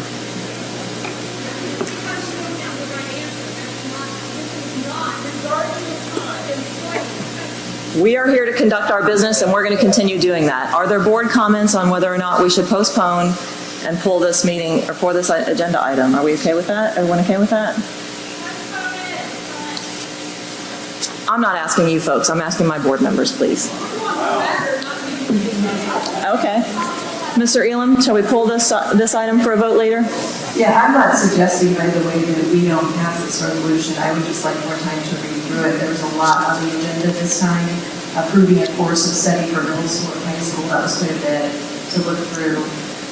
So I'm just asking for more time.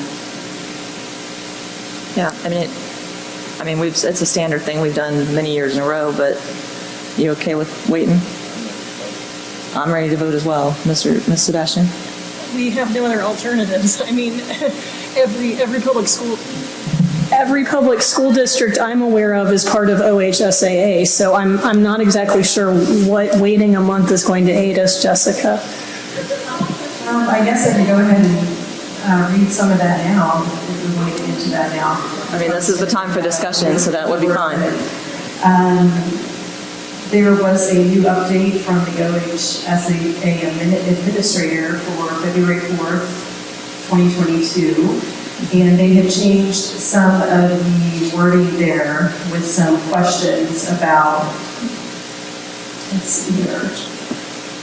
They had changed their form to include some pre-participation physical evaluation history, and I had questions specific to that because I noticed that they had added some questions there about how you identify your gender, sex assigned at birth, and there was a resolution that was pretty lengthy to read as well that we are bound to with this resolution. I didn't get a chance to read through those. I would like a chance to read through those, and I would like to get my questions answered about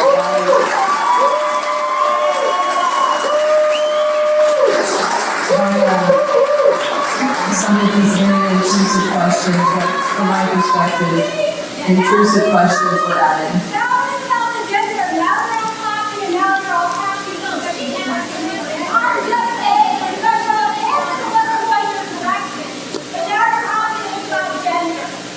Okay. Okay. All right. We're trying to conduct our meeting. Please, if we can please have order in the room so that we can hear ourselves speak, that would be fantastic. I would really appreciate that very much. I didn't even hear the last little bit you said there. If you could please repeat like the very end there. I just didn't even catch that. I apologize. No problem. So they had changed some of their pre-participation physical evaluation forms. They had added some information to ask about sex assigned at birth, how do you identify your gender. I would like to have our superintendent reach out to them and ask them questions about why those questions were added, as well as, again, the lengthy resolutions that we appear to be bound to when we agree to this. I would like to get clarity as to what exactly we are being bound to as a school board.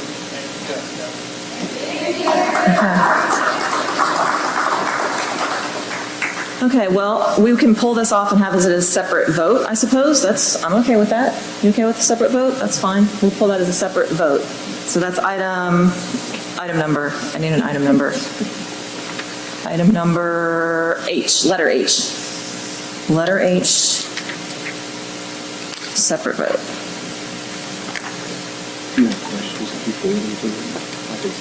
Okay, anything further for discussion of superintendent's consent calendar, please?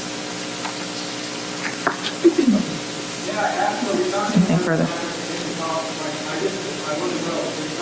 That is item 13. We're currently under item 9.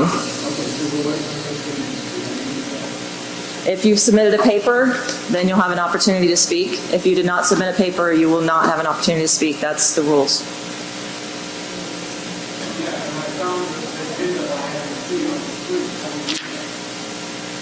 It's published, sir. It's published in the paper. It's published on the website. It's published.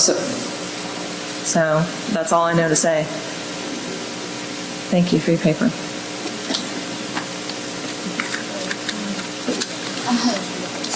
Yep, so no further discussion for motions on the consent calendar? The first one? Mrs. Donahue, go ahead. Thank you. Just on the changes to the high school course of study. Yeah. The classes that are being added or coming up new, are they going, is there coverage, is there bandwidth from the current administration to teachers to handle that going into next year? Or will it require any additional new hires? Well, let me see what courses it is. I believe, It was the, correct me if I'm wrong, Mr. Swope, with the addition of applied algebra, which is an additional course offering to help kids that are struggling get the math credits for graduation. And then also, the Ohio Department of Education is also now requiring that all students take a financial literacy course as well. I believe we will be adding an additional math teacher at the high school to assist with those 2 courses. Does that sound correct? Okay. Is there anything else on your changes that's going to add additional staff? So it'll be 1 additional math teacher to help with financial literacy and applied algebra. thank you. You're welcome. Anything further for discussion? Okay, Mrs. Sebastian, will you please call the vote for the motion to place, I gotta lose my, lost my place? Place the items on the consent calendar, please. Thank you. Okay, I'm going to call the roll because we've already had a motion and Danny seconded. Yep. Mrs. Sebastian, yes. Mr. Elam? Yes. Mrs. Mansfield? Yes. Mrs. Donahue? All of the items, is this correct? This is placing them on the consent calendar. Amended consent calendar. We will, when the next one, we'll say the amended. This is just to put them on the consent calendar. Yes. Yes. Mrs. France? Yes. Okay, the next, And then now I need a motion to adopt the amended consent calendar sans item H. I'll move. Thank you, Mrs. Sebastian, for the motion. Do I have a second?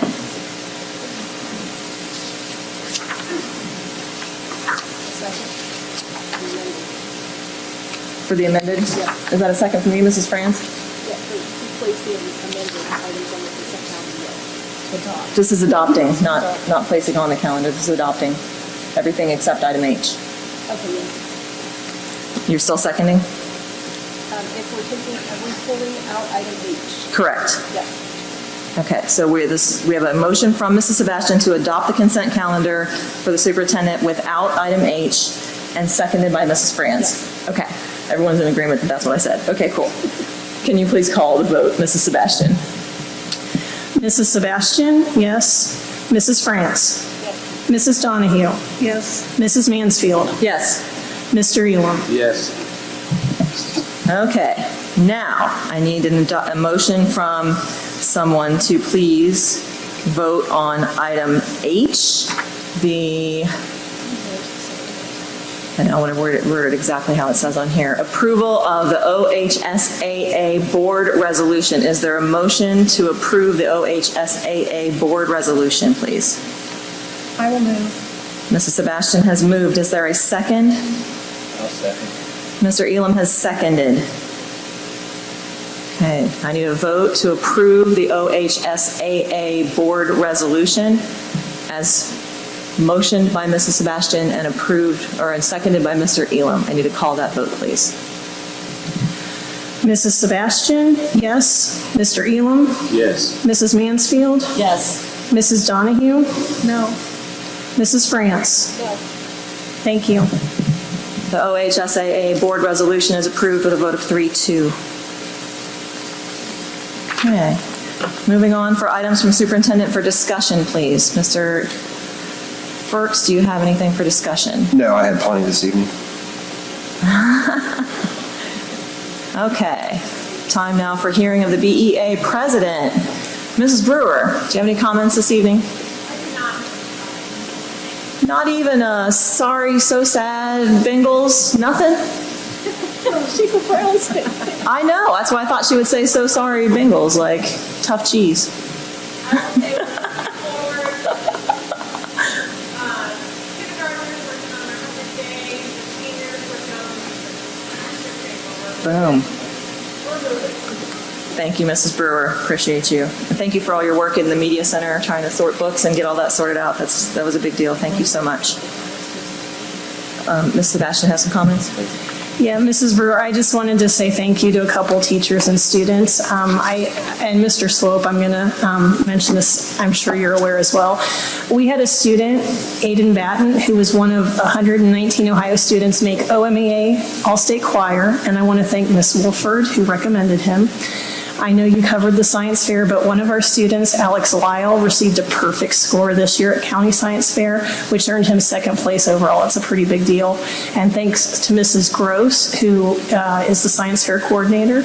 And then I'm wearing this shirt. It was an exciting season for girls basketball. If anybody's interested, just see Caleb South. But I wanted to recognize one of the players. Carly Moore led the entire conference in scoring, assists, and steals, and she was top 5 in rebounds. It takes a team, a group of individuals to make a team, but she certainly had a fabulous season. And I also want to thank the community who came out and supported the girls, especially the last 4 or 5 games. I think somebody told me from both Miami East and Bethel, when we had the game at Miami East, it was the most people they'd seen at a girls basketball game ever. So thank you. And thanks to Caleb South, who coached the girls, Mrs. South, and Autumn, I forget her last name, so the reserve coach. Autumn Johnson. Okay, that was a lovely segue into board items, actually. Any additions to board items that I'm not presently aware of? Okay, before we get into the ones that are on the agenda, I actually do have an addition. Congratulations to the 13 Bethel seniors who were among the Miami Valley CTC's inductees to the National Technical Honor Society on Wednesday, February 9th. 13 Bethel seniors, that's kind of a big deal out of 167. There are 27 member districts at Miami Valley CTC, and of those 27 districts, for us to have 13 seniors out of the 167, I think that's pretty amazing. So go Bethel, like rock on. They have to have a GPA of 3.75 for that induction during their time at Miami Valley CTC, so that is a pretty big deal, and congratulations to those students. Personally acquainted with several of them, and they're fantastic kids, so way to go. That's really cool. And moving on to item 12, board items, the consideration and development of policies. Okay, Mr. Firks, I know we have some stuff in executive on this.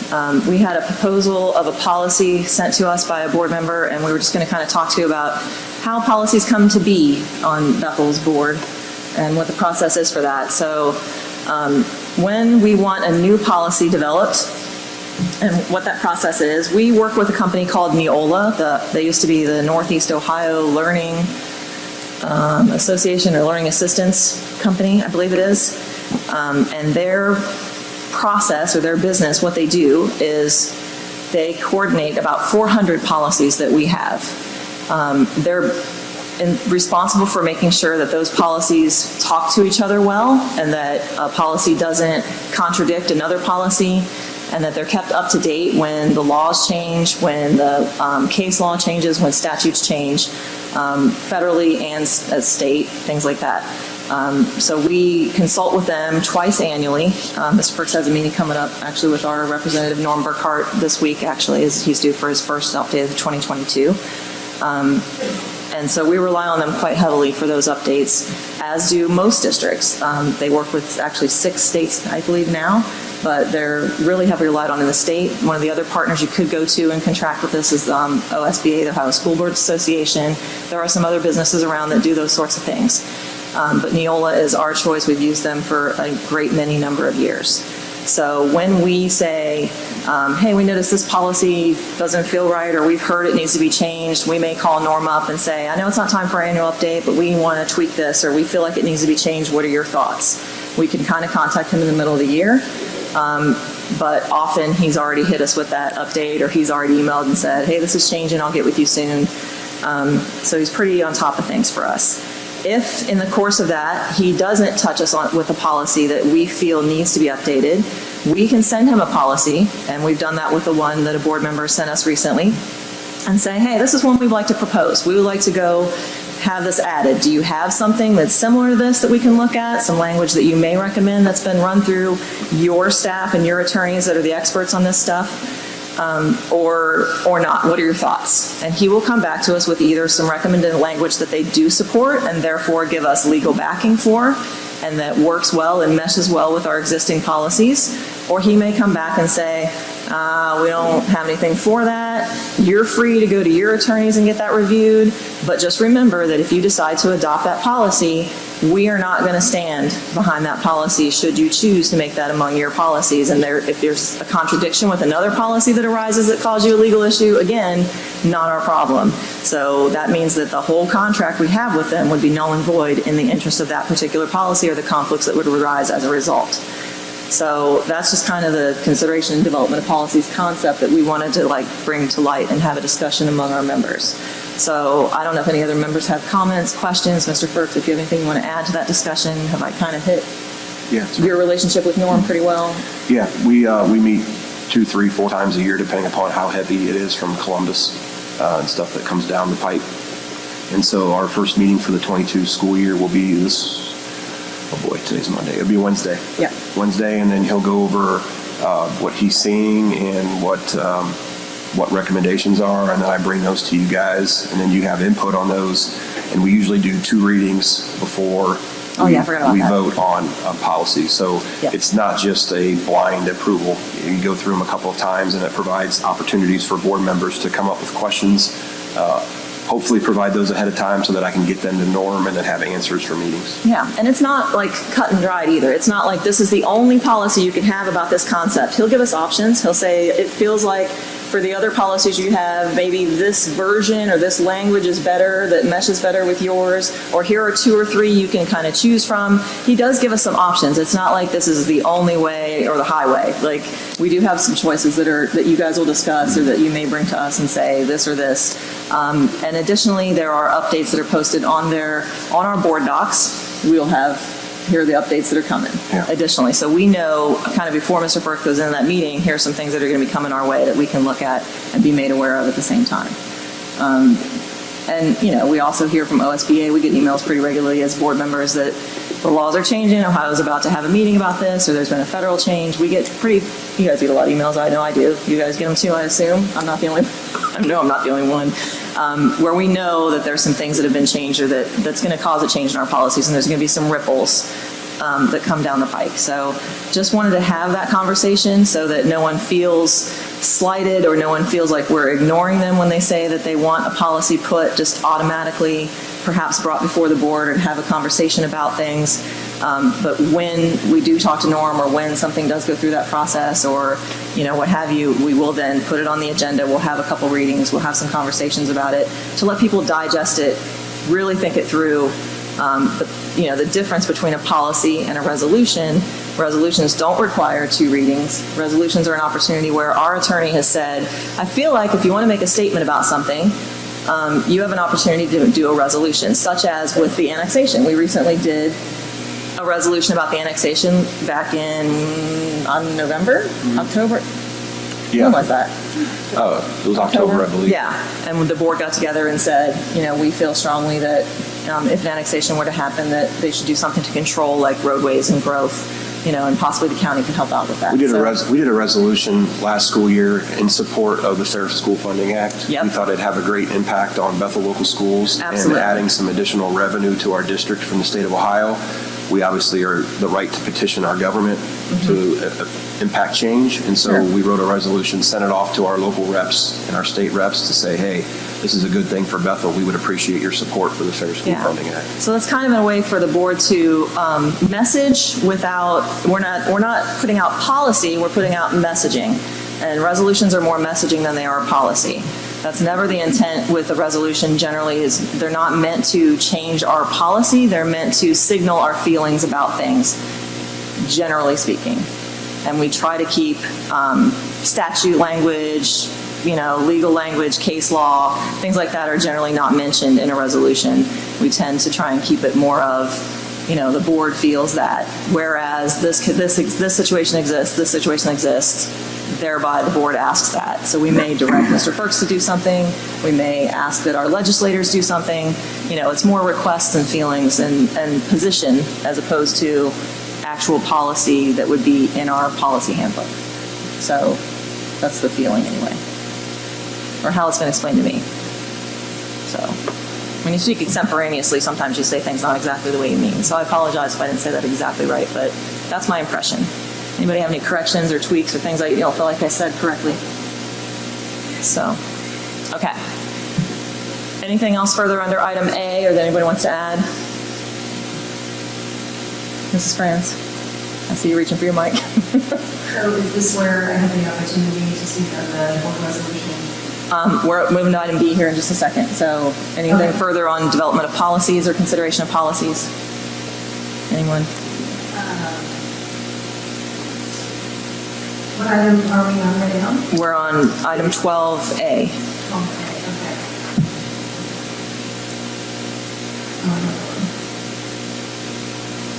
Okay, so that is not what you guys talked to me under. Is that the next item then? Is that what you're saying? So we're about to move to 12B in just a second. So anything further under 12A? I don't think so. Okay. Okay, moving on to 12B then, we have a resolution that our attorney has prepared stating that whereas the board has been advised by its attorneys about the law regarding transgender rights, and it goes on and talking about some of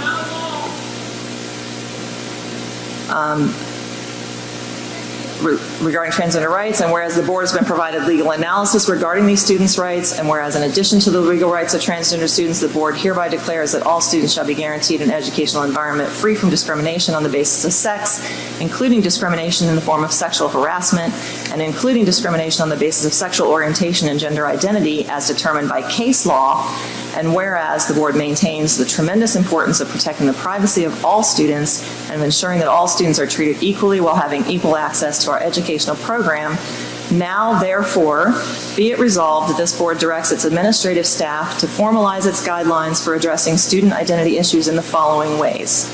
A, consult with the district's Neola representative to verify whether a policy or administrative guideline update specific to transgender student restroom use or gender identity beyond existing anti-discrimination and anti-harassment policies is either warranted, recommended, supported, or available.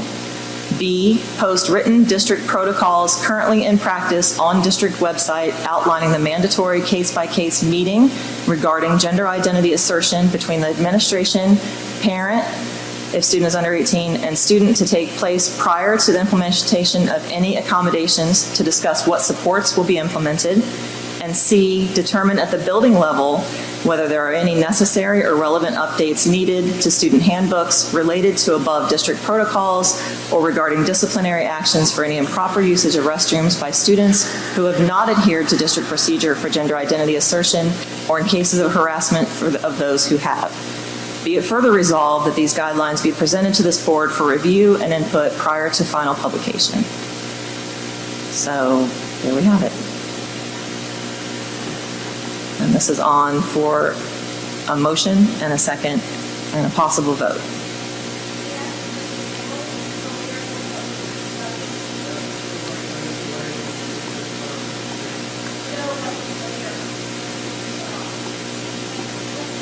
Again, I ask, is there a motion for this resolution? Or is there discussion? Mrs. Franz, did you say you had discussion on this item, please? Again, the board is trying to have a discussion about this item, about their board business, please. We'll have public discussion after these board items, please. I believe in an email I had sent recently, I asked that this come after the public discussion.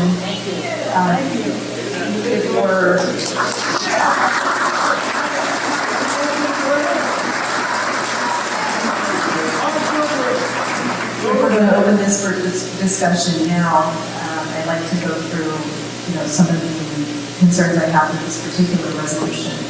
Sure.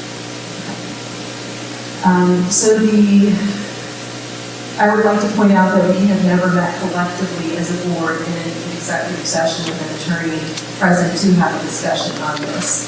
Neither have we had legal opinions in hand from the White Paper, so to speak, from the two attorneys that we have retained in the school district until I did request to see those at the February 1st meeting.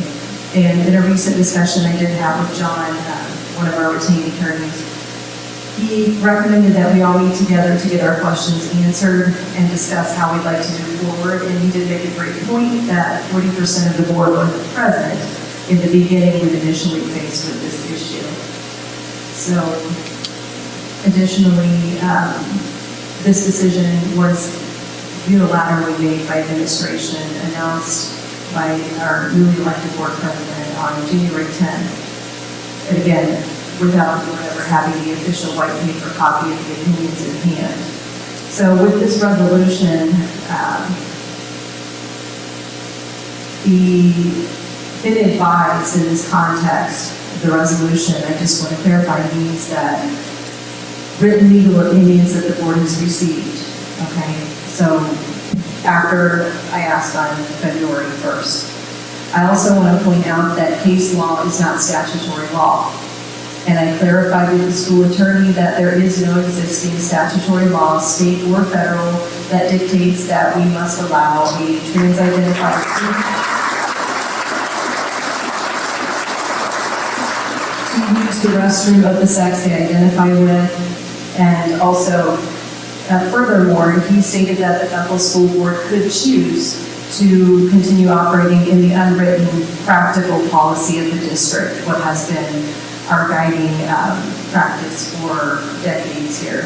So he did say that we had that opportunity and that decision to do that is important.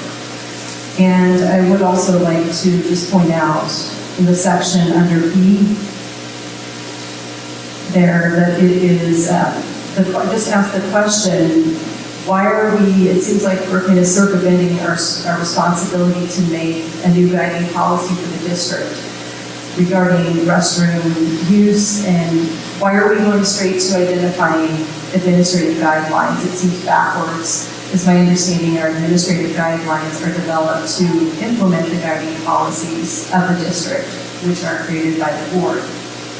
And consulting with Neola, we could do that, but the ultimate decision in determining the language of the policy lies with the board.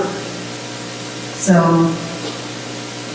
and I also would like to suggest if we're going to create a policy, getting other policy-making organizations involved, maybe OSBA, maybe Protect Ohio Children, but honestly, I don't think a written policy is needed because the board could decide to return to the practical policy of the district. We do have that option. Which already allows under Title IX to separate bathrooms on the basis of sex. So those are the comments I have regarding this resolution. Okay, further comments, please? Are there further comments from other members, please? Okay, so I would just say that, I guess in response, that there may not be statutory law, but there is case law, and our two attorneys have advised us separately that we must follow case law.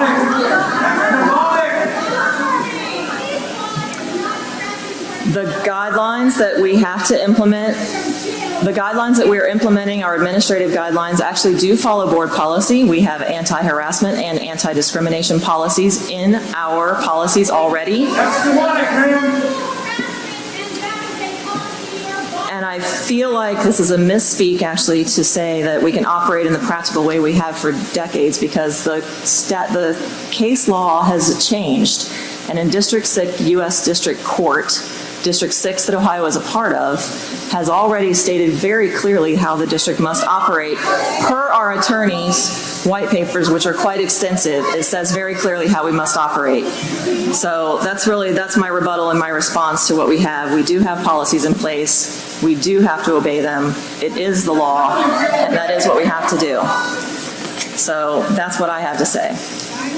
So I would also like to add, and just so everyone is aware, I did submit a resolution that our attorney, John, did look over line by line. He offered some suggestions, most of which I took.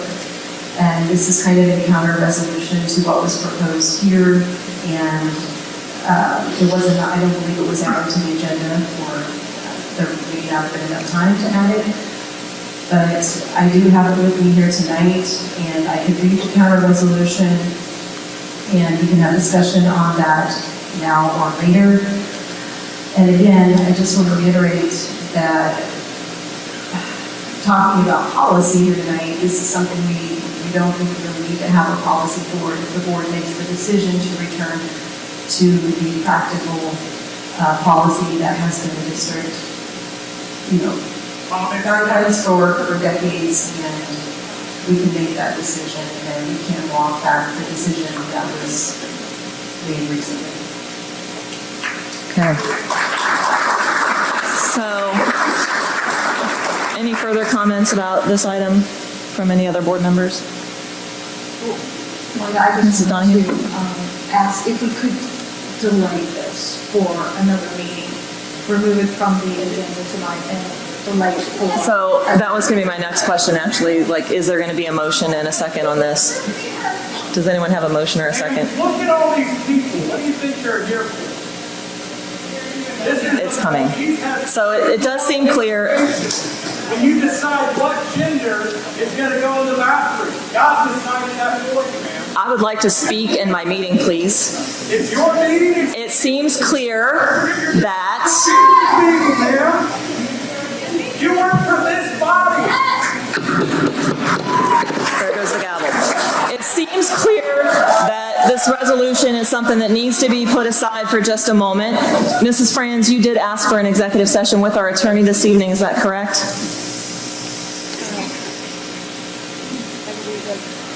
I believe that I talked to him last, he said that he had been in conversation with you and possibly the superintendent on an executive session, and then I talked to him today or yesterday and confirmed that executive session was going to take place. Okay, so we will do that. We'll proceed with that. And at the moment, I see no reason to continue with this particular item on the agenda at the moment. We'll just bail on it pretty much entirely. Let's just scrap it at the moment.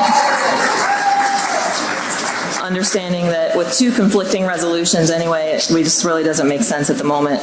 And we'll just move on. No, ma'am, it means we're not voting on this particular board resolution at this time. Yeah, I'm just being clear as well. So moving on to item C, facility meeting review. So, Mr. Firks, can you review what was covered at the facilities meeting this evening? Absolutely. Thank you, sir. Okay, this evening we had our facility meeting with our core K through 5 team, which is to provide updates on construction of the new K through 5 elementary building. We had a bunch of good news today, and we had a bunch of updates. And so throughout the process, we're working with Garmin Miller Architects out of Minster, Ohio, and Peterson Construction out of Wapakoneta, Ohio. Right now, they're in the stage of the process of securing bid packages for our subcontracts. So you look at such things as masonry, steel, flooring, paint, I'm sorry, Mr. First. Can you give us a minute, please? Folks, I can't even concentrate on Mr. First because I'm hearing so much from the audience. If you guys could please let us actually hear the folks speaking up here, that would be great. Thank you. Okay, so subcontracts, plumbing, HVAC, et cetera. Right now, we have 27 different bid packages that have been sent out to various companies to submit bids to secure work in that portion of the project. Right now, I believe we have 17 of those companies secured. A couple of them, we're still working through some language with the contracts. Other ones, we're going through reference checks to make sure they all check out and are squared away. We have a couple that, like we mentioned before, we should still have an update, probably more so next month with all 27 filled and a better idea. And we'll also be able to include with the project bid numbers as far as dollar amounts that go with each portion of that project. So things are moving along really, really well. The winter has been good to Peterson Construction besides the snowstorm we had last week. They've been able to make significant progress on our K-5 site over the next couple of days and over the weekend with President's Day being Monday and not having school. They're actually going to be able to connect sanitary to the existing site to sanitary to the new K-5 site, which is exciting. And so that infrastructure work continues with sanitary, storm, sewer, electrical, plumbing, that kind of work being done underground this winter break. You will notice on the drive back to the west part of the parking lot back here, there'll be a couple of stone patches. They're going to have to tear out the asphalt to run the lines underneath the parking lot to connect. There'll be some stone patches, and as soon as the weather clears, we'll be able to asphalt those areas in the future. Another couple of things to provide updates on as well. Work on the stadium continues to progress nicely behind the scenes. Our stadium committee is in the process of securing bids for scoreboard, bleachers, AstroTurf, those kind of things. Also in regards to the project, ODOT has received the traffic study. The work has been done by Choice One Engineering. That's been submitted to ODOT for review. We are hoping to receive an answer very, very soon. One of the measures that the district has put in place is to add a turn lane coming from the north. So imagine you're coming from Ag Broad towards the K-5 site. You'll be able to turn right as a right turn lane, very similar to what we have currently on this existing site as well. And we have a monetary amount that's been provided within the budget to do road widening, et cetera. One of the areas that needs to be addressed, working with the electric company, with work that's been done on residential homes being built along 201, they inadvertently put a power pole right smack dab in the middle of our entrance drive. So we're going to have to work with, it's a unique situation because Pioneer and DP&L butt up right to each other. And so they didn't talk real well amongst those companies because they're competitors. So I think Pioneer put a power pole right in the middle of our access drive. So we're going to, DP&L, I'm sorry, and we're going to have to do some work with them to try to get that pole relocated as well. If you pull up that picture real quick. Oh. Yeah. We also. I don't know if I have it, Mr. Burks. Give me just a minute here. Thank you, Todd. So we were also able to have some discussion with our K-5 committee in regards to some of the samples that will be used for the facade of the building. I have it in here. And they were able to provide an updated architectural rendering of what the building will look like as well. Two shakes. I didn't have that email open. Hang on just a second. It's all right. So Mrs. Mansfield's going to pull up a picture, and you'll be able to kind of take a look of what the K-5 building will look like. Todd Bird, who is our maintenance supervisor, he's also our athletic booster president, does a little bit of everything, is involved in that. He's bringing some materials as well. So we have a number of items that they provided. So if you look at this kind of a stone, this will be placed around the window wells. So below, above, around the side. So it encase the windows, very similar to what we currently have on our high school building. So the idea was the exterior of the building will hopefully match as close as possible because uniformity is important. So that's kind of the window well. Plenty of people do care, including me. Okay, so this is the brick of the building. One of the things that we're able to provide on this building is to match the brick of our current site, which is excellent.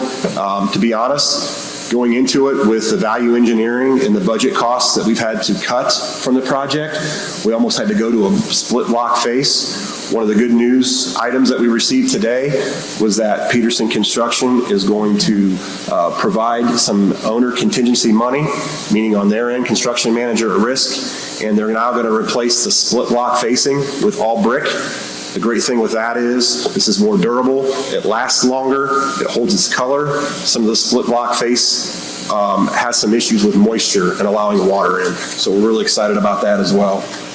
And you can see the design up top. In dealing with the brick facing of the project, you'll notice around the windows, there's almost 2 separate types of brick. It's going to kind of give it a two-tone look. The first one is a smooth type facing. The other one has a little bit more coarse of texture. So that'll be incorporated around the building as well. And then kind of the coins, as we like to call it, we took some of the same architectural features from the current building, the little circles above. The coins will be on this as well. So we tried to incorporate some of the history in the district into this building as well. And then finally, the last couple of items that we have. So this will be the color of our metal roof. So we tried to match the Bethel green as close as we could without making it too custom, which increases prices. So it's that shade. This is the kind of porous material that'll be made out of. And then finally, these are the 2 colors that'll be your downspouting. So those are kind of the updates with the project. In the next couple of weeks, you'll see more materials being located or brought on site. And I would say by mid-March, you're going to probably see masonry work being done on campus. So a lot of your bricks and sticks, truss being put up, masonry work, etc. So if you're a resident of the district and you're around the area, you'll see a lot more going up structure-wise. Those are the updates. Thank you, Mr. Firks. You're welcome. Would you allow for a second story? What's that? He's asking if we've allowed for a second story. Those discussions already took place in our facilities committee meetings over the last year. Our number will be pulled in 5 to 8 years from OFCC, and the plan is to build an additional building down the road. Okay, last item under board items for item D is the proposal for a community town hall Q&A. I feel like this is a pretty essential item that we can do where we can actually have questions asked regarding the transgender issue as opposed to, you know, people making commentary. It might be more productive because you can actually have some experts come in who would handle any potential cases that might go forward. Has our attorneys here have actual questions where even we have questions that maybe aren't fully answered and vetted. We could have a U.S. Attorney General rep who would handle any cases that would go to federal court. You could have our Ohio Department of Education area rep who would receive any complaints from any of our transgender students and their families. Maybe a plaintiff's attorney that would handle a case for those types of people. Possibly an Ohio Office of Civil Rights representative who again would be involved in these kinds of cases, and put together a panel of experts, people who really, truly, genuinely know how these cases would go, the ins and outs and the nuances, as opposed to the folks like us who, I don't really know the ins and outs of how that goes. I genuinely don't, and I would like to know, and there are questions that I would like to ask, and I'm sure that there are members of our community who would too. So I would like to propose to our board that we put together a panel like that. It can't happen next week because getting on folks like this's calendar on joint mutual days might take 4 or 6 weeks. It could be, you know, the end of March before something like that could come together, but I think it could be a lot more productive than a lot of the conversations that we've had so far. Especially amongst ourselves, and we could get some actual information that could be fruitful. So I don't know how you guys feel, but what are your thoughts? What are your thoughts? I agree. I know. Do you want this one? I agree. I think a town forum, a community forum would be a great idea, and I think we should run with it. Okay. Other folks, you want to speak it in mic room? So.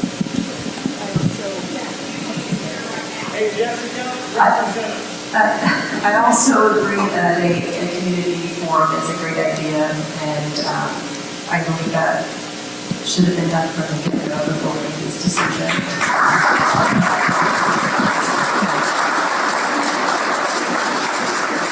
I'm in agreement that we plan for something and have a town hall.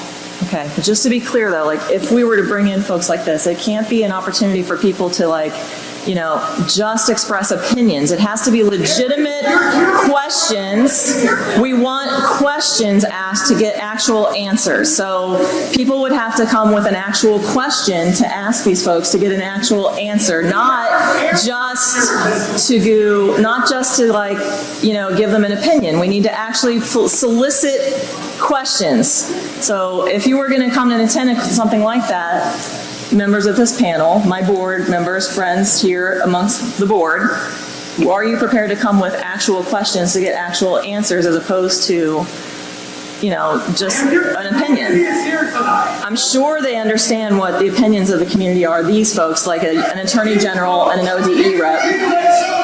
We're about to have that time. I'm discussing with the board, please.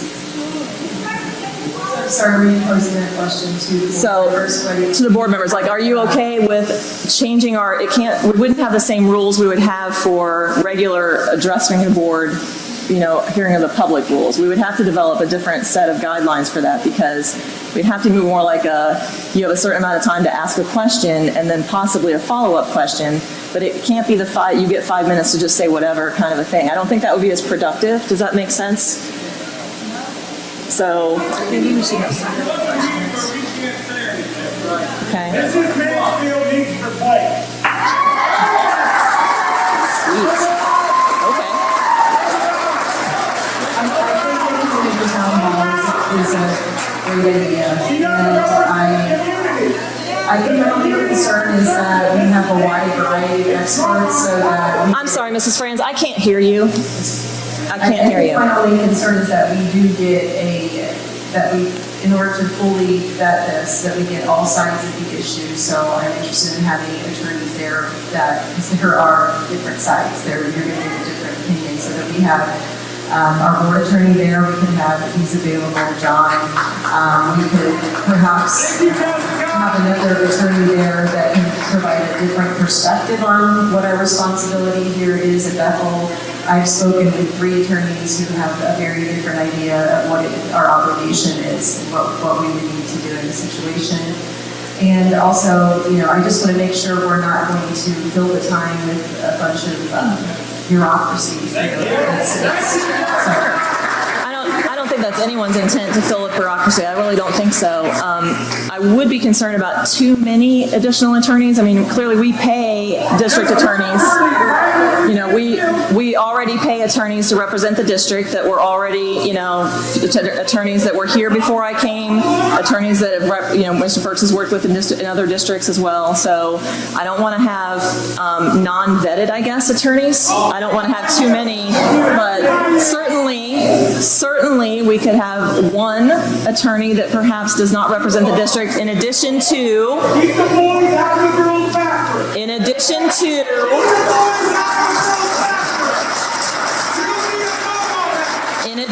a plaintiff's attorney, as was suggested, that would be someone who would represent the student and their family, should a case be brought. I think that's reasonable to have that side represented as well.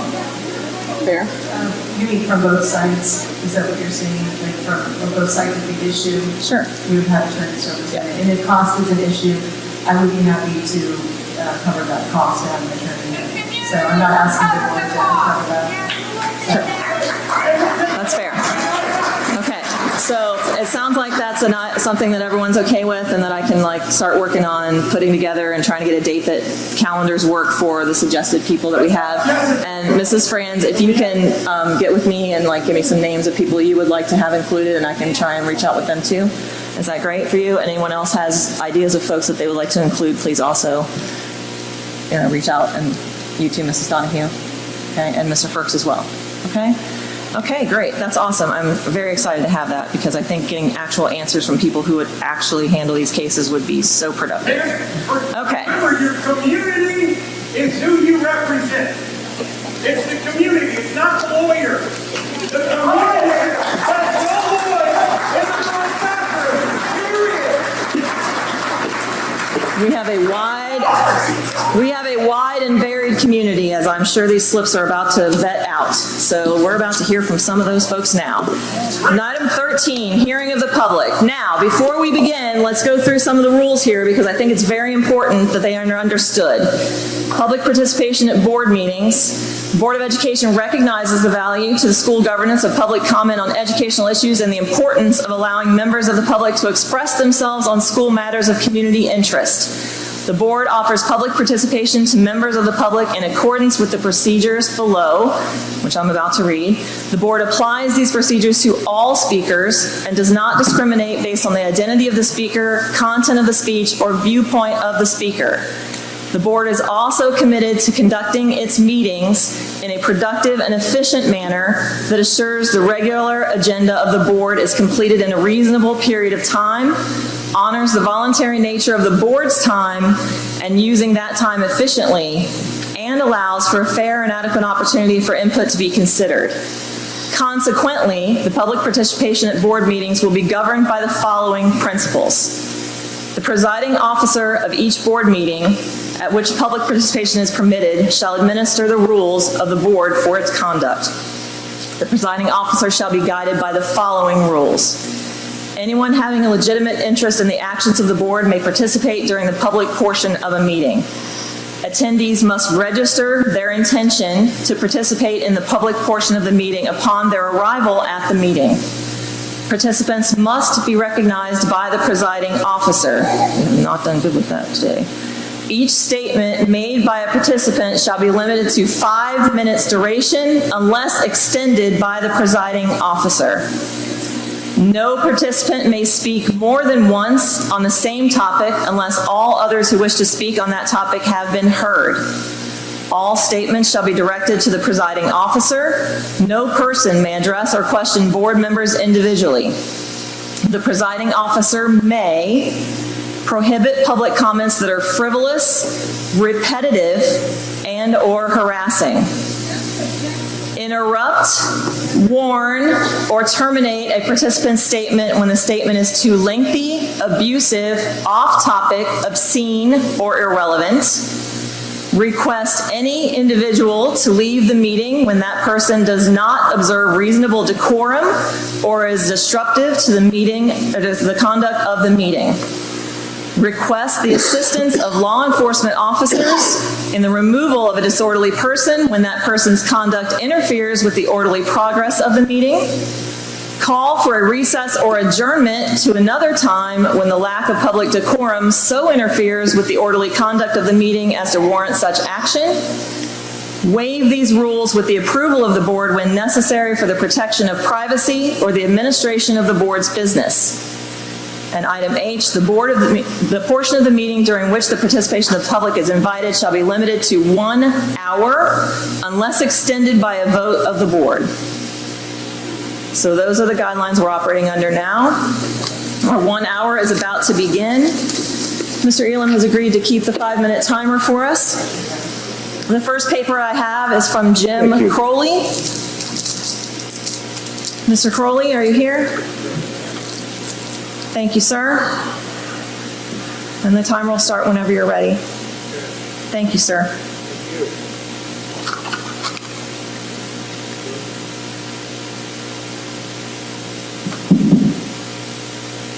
Thank you. My name is Jim Crowley.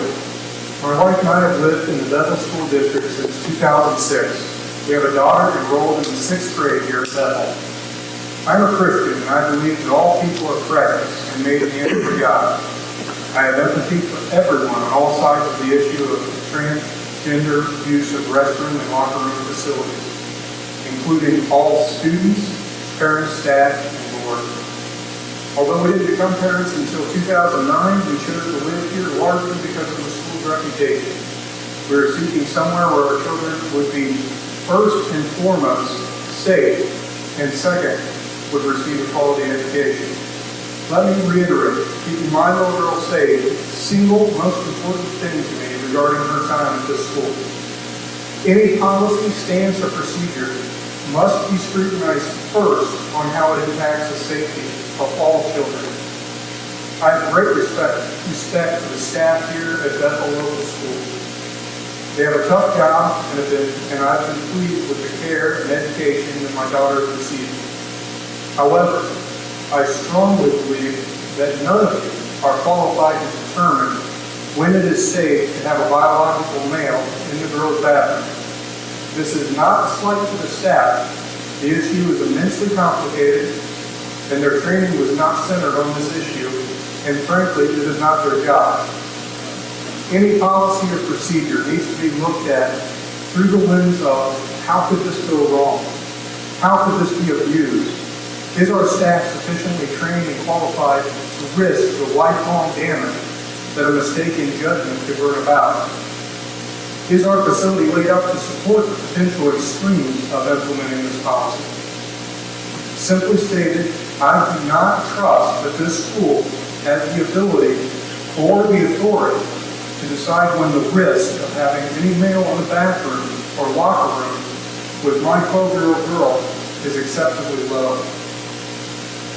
The policing of illegal activity in restrooms is already a struggle, as admitted by the board and staff at the most recent BOE planning meeting. Allowing any boy or any girl to use the restroom of their choosing if they have been approved by a team who are not adequately trained to make this determination will greatly increase the risk to students while not increasing the school's already lacking ability to ensure safety. What happens if 500 students apply and are granted this succession? This is admittedly extreme, but is definitely possible under the FAQ document as published. Could we be adequately staffed to ensure the safety? I think that the only reasonable solution that provides adequate safety for all students, doesn't put our staff in a position to make a devastating mistake in judgment, allows for privacy, and the sadly antiquated virtue of modesty, is to allow transgender students to use a private single-use facility. This solution in no way violates the letter or the spirit of the one sentence of actual law regarding this matter, commonly referred to as Title IX. Again, I approach this whole matter with love and compassion. So in that spirit, let me say one more thing. Teaching our kids that they are valuable because of who they are is great. It is third, in my opinion, keeping them safe and teaching them the 3 R's, but it is fantastic. But to teach them that because they are valuable, they have the right to never be offended, to never be left out, the right to never feel awkward or different, that they have the right to look how they feel above other people's rights, and safety is wrong. It sets them up for failure in the world, and it encourages them to adopt a victim mentality. Insofar as it is the school's job to teach morals and values at all, teach them to value everyone, and to know that in this country, their freedoms end where someone else's freedoms start. Life is tough, everyone is going through something, and we need to be able to cope without requiring others to lay down their rights and freedom.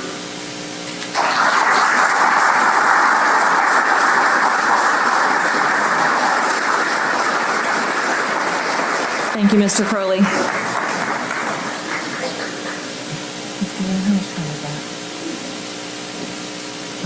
I just wanted to make sure I have the time right here. Thank you. Next, I have Kaylee Sodders and Amy Dills.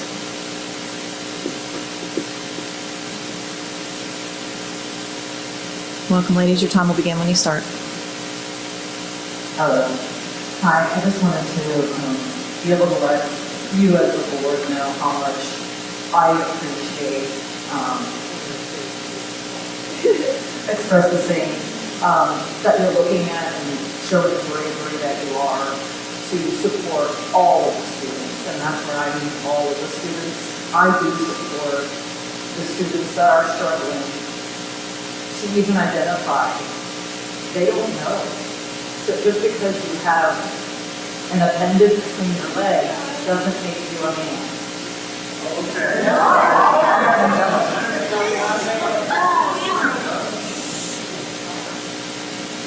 I'm here to agree that we need to find a better source of help for these students. I am a mental health therapist and a school counselor, and I have been doing this job for 15 years. Out of these 15 years of doing this job, I have been working with your guys' children. And I have been standing there being their mother, their support, and affirming them. And when these kids are coming to me suicidal and depressed and having anxiety and wanting to kill themselves or kill somebody else just because they can't go to the bathroom in the day, I'm not saying that your children who are cisgender or not, who are conforming are not safe. I'm not saying that. I'm not saying they are safe. No one really is safe in the bathroom. It doesn't matter who we are and what we are. I'm sorry, you may not interrupt someone speaking. Actually, I'm a mental health therapist and I'm licensed and I professionally do this job. And I work with nothing but transgender students. Amy, if you can address the board, that would be great. Thank you. So I support your guys' decision to support these children. They need more help than what we have to offer in the community. These kids are having health problems, mental health problems, physical health problems due to holding their back, because they're afraid to go to the bathroom. They're terrified to go to the bathroom because they're afraid that other children are going to harass them and bully them more than they already do. And I get that we don't want to segregate them anymore, so I appreciate that we have a bathroom that the transgender students can go to, but it does segregate them, and it does make them feel that they are not included in this school. And then I'm the one who has to sit there and pick them up off the ground. That's all. And I've been a nurse for 16 years, taking care of these same children in adulthood. So you're talking about long-lasting effects. It goes on both sides. Kelly, this way, please. No, just face this way. Just face this way. I've been a nurse practicing, and I can understand the policy. I have written policy for the nursing profession for 2 years. And you guys are doing the right process of looking through the policy and making sure that you're going through with the other organizations, not your own personal lawyers. That is not the right process. You don't go through your personal lawyers to go and start talking about our school policies. You have to go through accredited processes, and you want to be able to, yes. And they're the ones that, I trust Mr. Burst is working with them, and they look at that balanced approach.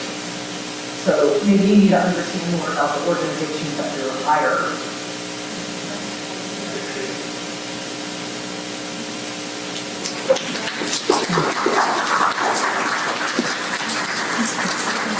Thank you, Ms. Sodders and Ms. Dells. Appreciate your comments. Next, I have Nels Christopher Swanson.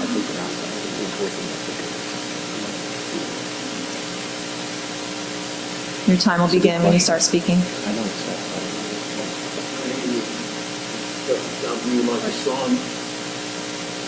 Maybe it got turned off. There. Yeah. And just a reminder for speakers, please, you need to address the panel up here and specifically me, sadly. It's me. You have to address the person in charge of the board. The presiding officer is the person you're supposed to speak to. So unfortunately, when you're facing the audience, it just creates, controversy, and we don't want that. So we want to keep everything. So you're asked to address the presiding officer, which is me. I know, and I asked them to turn and face me. So please, if you can speak with me, address your comments to me, that would be great.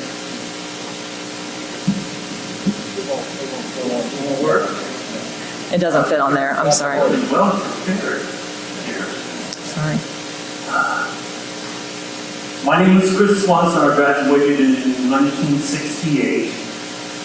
I'm a former businessman. I'm retired, somewhat sooner retired. Since I've been retired, I spent a couple of years teaching in Venezuela. I came back in 2019 from Kazakhstan, where I taught over audacity. We don't really understand one another because you don't know me, and I've only listened to you for maybe you only talked about 45 minutes of this, but I have a very clear idea of who you are. Okay. I like to see law enforcement anywhere, everywhere.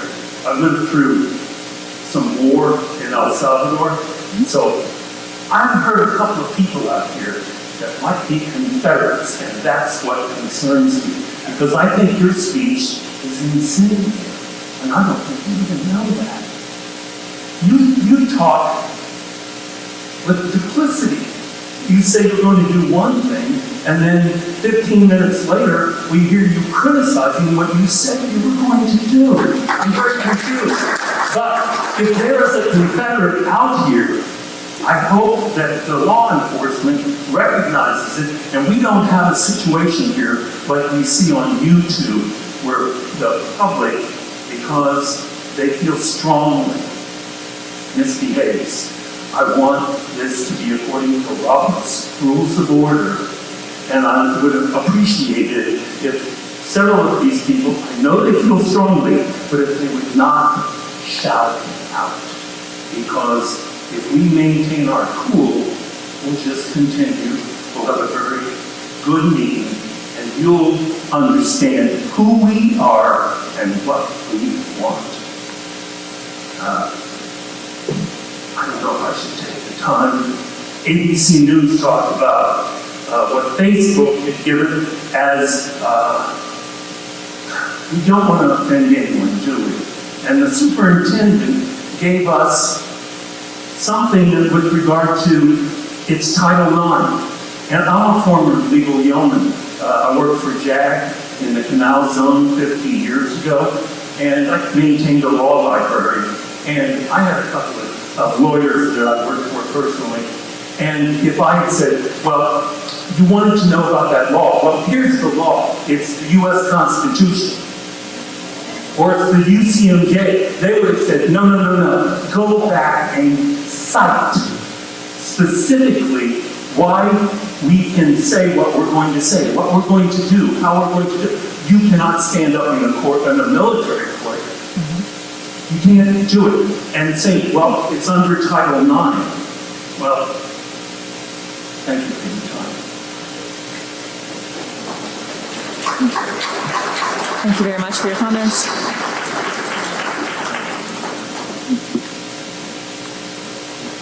Next up, Ms. Donna Bean.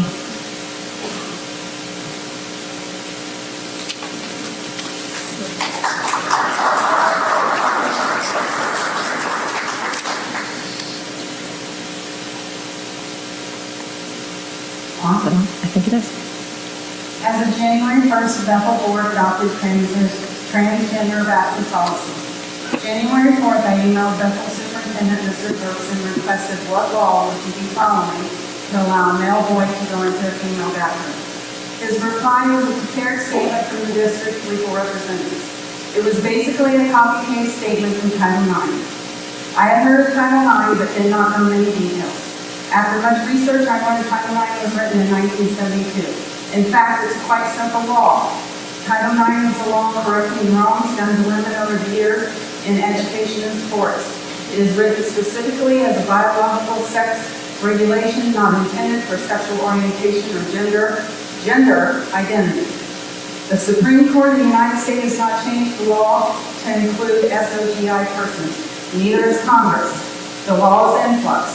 The Sixth Circuit Court of Appeals, which covers Ohio, has not weighed in on the bathroom in public school issue. January 10th at the board meeting, Ms. Mansfield, our president, read a statement saying that at the beginning of the year, the district had adopted the stance that transgender students can use the restroom that aligns with their gender status upon advice received from our attorney. I questioned the interpretation of the stance. Ms. Mansfield again told me the Bethel stance was the law. I asked when was it voted on. She said there was no vote. They didn't even not take a vote on the law. This had not been made public until that day. Mr. Perks, the outgoing board president, and one attorney decided this all behind closed doors because one student requested it and threatened litigation. I requested the board to walk it back for many reasons, but most importantly, safety for all students.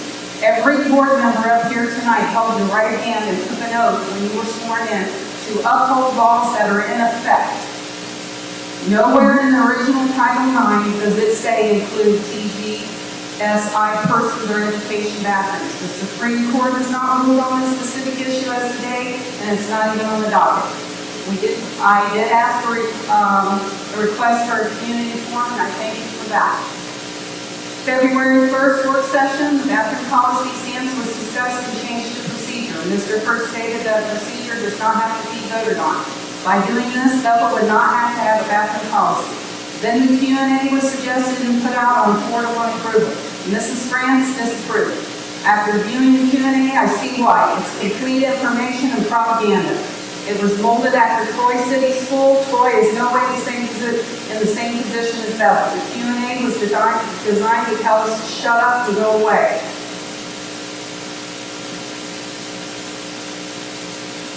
We now have almost 1,300 signatures against the Bethel bathroom procedure that was never voted on. One board member told me that these signatures mean nothing to him. How the community and parents feels means nothing. I asked him, why would you go against the community and parents if you were on the same side? His answer was the law. I asked him if he had ever investigated Title IX himself, gotten another legal opinion outside Bethel's legal reps. He said no. The school pays for that. Ms. France, several parents, and myself have contacted several organizations and attorneys willing to help us understand Title IX. Mr. Perks said that surrounding area schools were following Title IX and gave the impression they would give TGSI students the right to use the bathroom of their children. Not true. I call that a lie. We contacted over 30 schools in our area by phone and email to see if they had a bathroom policy. Many would not respond or gave a vague answer. Here's the list of schools that we did get information from. Tecumseh, Miami East, Tip City, Newton, Northwestern, Beaver Heights, Stebbins, Fort Laramie, Milton Union, New Lebanon, Centerville, and finally Troy. All schools in our area. None of these schools have a bathroom policy. None is K through 12. Then, are these schools breaking the law in our area and across the country? No, they are not. And they will not lose funding because they do follow Title IX as it was written in 1972. It is written specifically as a biological sex regulation for no harassment and bullying in the workplace and educational families. It was not intended for sexual orientation or gender identity balance. It is the loud minority of the LGBTQ community across our nation that has hijacked something that was intended to do good and now is doing harm. They want to make someone like myself and others who disagree with boys using girls' bathrooms feel guilty. We, the silent majority, will no longer stay silent. Tonight I call out 3 board members. Time. Ms. Mansfield, Ms. Sebastian, Mr. Elam. You have failed us. I'm sorry, Mrs. Beam, that's time. No, that's time, ma'am, I'm sorry. We have too many to go through. Next up is Mandy Seyfried. Sorry. Mrs. Seyfried, are you here? Okay, moving on, please. Bronwyn Crowley, please. Well, you don't speak for me, none of you. Bronwyn Crowley.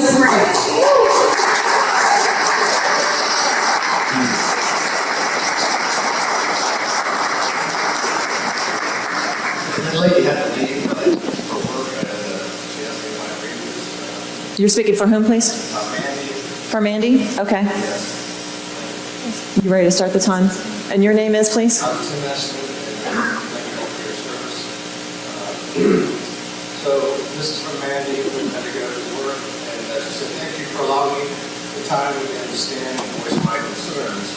I know you have read Title IX and heard it several times, but I'm going to read it the first part again.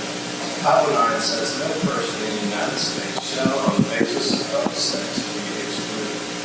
Now, unlike you, I don't just take someone's word for something. I go and look into things on my own. Did any of you look up the definition for sex? I sure did. According to the Merriam-Webster Dictionary, the very first entry says sex is either of the 2 major forms of individuals that occur in many species, and that are distinguished respect as female or male, especially on the basis of their reproductive organs and structures. The third entry simply states genitalia, simple, self-explanatory, no room for interpretation. Gender can be more loosely interpreted, but that is not what the law says. Nowhere in either Title IX or the definition of sex does it discuss your feelings, comforts, or preferences. Take out all the interpretations. It's plain and simple science. That's what we have been told to follow the past 2 years, right? Your fact leaves too many holes and your legal advice is incorrect. For example, your first legal advice references a Dear Colleague letter from 2016 under the Obama administration. That letter and Obama stance are no longer relevant because of the recall under the Trump administration. He is advising you on outdated and incorrect stances. He also stated that Ohio law does have a legal obligation to maintain true and accurate records, which require districts to use the student's legal sex and name official records. True and accurate, or it's not legal per the state. In my research, I also found that in 1979, the United Nations Convention may state any distinction, exclusion, or restriction made on the basis of sex, which has the effect or purpose of impairing or nullifying the recognition, enjoyment, or exercise by women, irrespective of their marital status, on the basis of equality of men and women, of human rights and fundamental freedoms in the political, economic, social, culture, civil, and any other field. That is a long one, but did you notice it doesn't say anything about feelings, comforts, or preferences? It says the basis of sex, and I have already made you aware of that definition. So our Congress and the United Nations have adopted policies and laws that leave no room for interpretation. Yet you as a school board think it's fine to allow it. You know more than all our other elected politicians from around the world. In an article written in 2019 from the Heritage Foundation, a female student from Boyer Area Schools is quoted as saying, "I don't want a man in the bathroom with me. I'm already uncomfortable in my body trying to grow up. I wish that the school had protected my privacy somehow. It felt like a specific group of people were protected while the greater population was not. She was let down by her school. Are you going to let down all the schools in this school?" How much more time do I have? Okay, I think I'm going to head to the very end of this. At the very least, the school board, you should recall the initial decision from January and wait to see what this appeals court will decide. There's one reference to this document. You were extremely hasty in the decision to adopt this stance, policy, procedure, whatever are you deciding to call it today. There were no guidelines put in place in January, and there's still no guidelines protecting our children. It technically has been a free-for-all since January 1st. Thankfully, we have a good community, and those looking to do harm have not taken advantage of the situation yet. I'm so thankful for all young women in this school. Our former tech director was discovered before you pushed this stance through. I can only imagine how someone like that would have felt with the gaping holes you have right now in your bathroom stance. Recall this decision. You need restrictions, procedures, and consequences put into place before widely opening up something like this. Wait to see what the decision on February 22nd with the 11th Circuit Court. Wait until Congress or the Supreme Court expands our actual law rather than just accepting the first person's opinion of it. You're not a lawmaker. Your attorney is not a lawmaker. So pretending to be. You need to be better. Keeping things like this hidden from parents and students is disturbing. Manipulating board meetings to steamroll the one willing to stand up for our students is disturbing. Just makes me wonder what else you are trying to sneak through. The students. Thank you, Mr. Eschman. That's your time, please. You bet.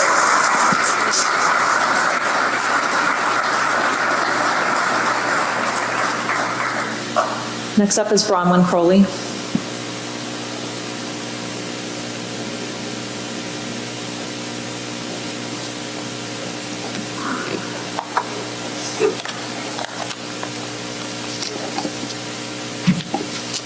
My name is Bronwyn Coley. I'm a Bethel Township resident and the mother of a 12-year-old female Bethel Middle School student. My husband and I moved to Bethel in 2006, 3 years before our daughter was born. We chose this area because of the school district. We knew that if we ever had children, we wanted them to have the small-town rural school experience. But Bethel now is not the same as Bethel then. To quote Superintendent First from an October 2021 interview with WHIO, Bethel is the 4th fastest growing district in the state, adding around 130 to 140 students in 1st through 12th grade every year. For a long time, it was considered that small rural school. We probably had about 65 to 70 kids in a grade. 6 years later, in 2021, we're pushing 1,800 students, end quote. This begs the question, what's been done to increase student safety with this massive influx of children? The answer? One full-time SRO for nearly 1,800 students spread out on a K-12 campus. So how does this issue of security tie into the discussion of opposite biologically sexed students sharing restroom facilities on Bethel's campus? It's simple. It's because the Board of Education and administration at Bethel have already admitted they do not have a handle on preventing crimes that occur in the restrooms of Bethel Local Schools. Yes, I said crimes. Case in point, at the BOE planning meeting on 2/1, Ms. Sebastian asked Mr. Firks to have a discussion with the SRO to address vaping on the campus at Bethel Local Schools. Ms. Sebastian said that since the SRO is here to uphold the law and vaping is a big problem in our district, this needs to be part of the role of the SRO in our schools. Mr. Firks' response, good luck. For those who may not know, Ohio's Tobacco 21 law made it illegal for anyone under 21 to possess tobacco or nicotine products. So crimes are already being committed in the restrooms here anytime a student vapes. Now back to the discussion from the 2-1 planning meeting. Regarding vaping, Ms. Sebastian asked Mr. Firks if the SRO had the time to be available to address that, and hopefully has the resources to be able to address that. Mr. Firks responded, and I quote, "The hardest part for her is going to be that when it happens, it usually happens in the bathrooms, and she's probably not going to go into a male restroom." Ms. Sebastian responded, "On the flip side, we have male principals, and maybe there's a strategy we can use there, with her being female, to provide better coverage. I don't know." End quote. So let me understand. The armed, paid, adult, biological female SRO would not be okay going into the bathroom of the opposite biological sex, fully clothed, to do the job she's being paid to do. Are you saying that my child should be okay with being partially or fully undressed and in a vulnerable position alongside the opposite biological sex in the same bathroom or locker room? Is that what you're saying? This is not about transgender students who Bethel Local Schools. I truly empathize with them. This is about the 1,700 other students who are now uncomfortable and unsafe on their campus. What about their mental health? What about their sense of security? What happens if their parents are threatened to sue? What will it take to open your eyes? You have opened up a Pandora's box of danger that you admittedly do not have the ability to control. Most of these facts about sexual assault in schools from a recent Associated Press study. For every adult on child sexual assault on school grounds reported to police, there were 7 such assaults among students. Sexual violence occurred anywhere students were left unsupervised. Buses and bathrooms, hallways, and locker rooms. No type of school was immune. About 5% of the sexual violence involved 5 and 6-year-olds. More than 2,800 cases of sexual assault involving more than 3,300 victims were reported in elementary and secondary schools. Boys were more apt to be victims by peers at a young age. Girls were most likely to be victims in their preteen and early teen years.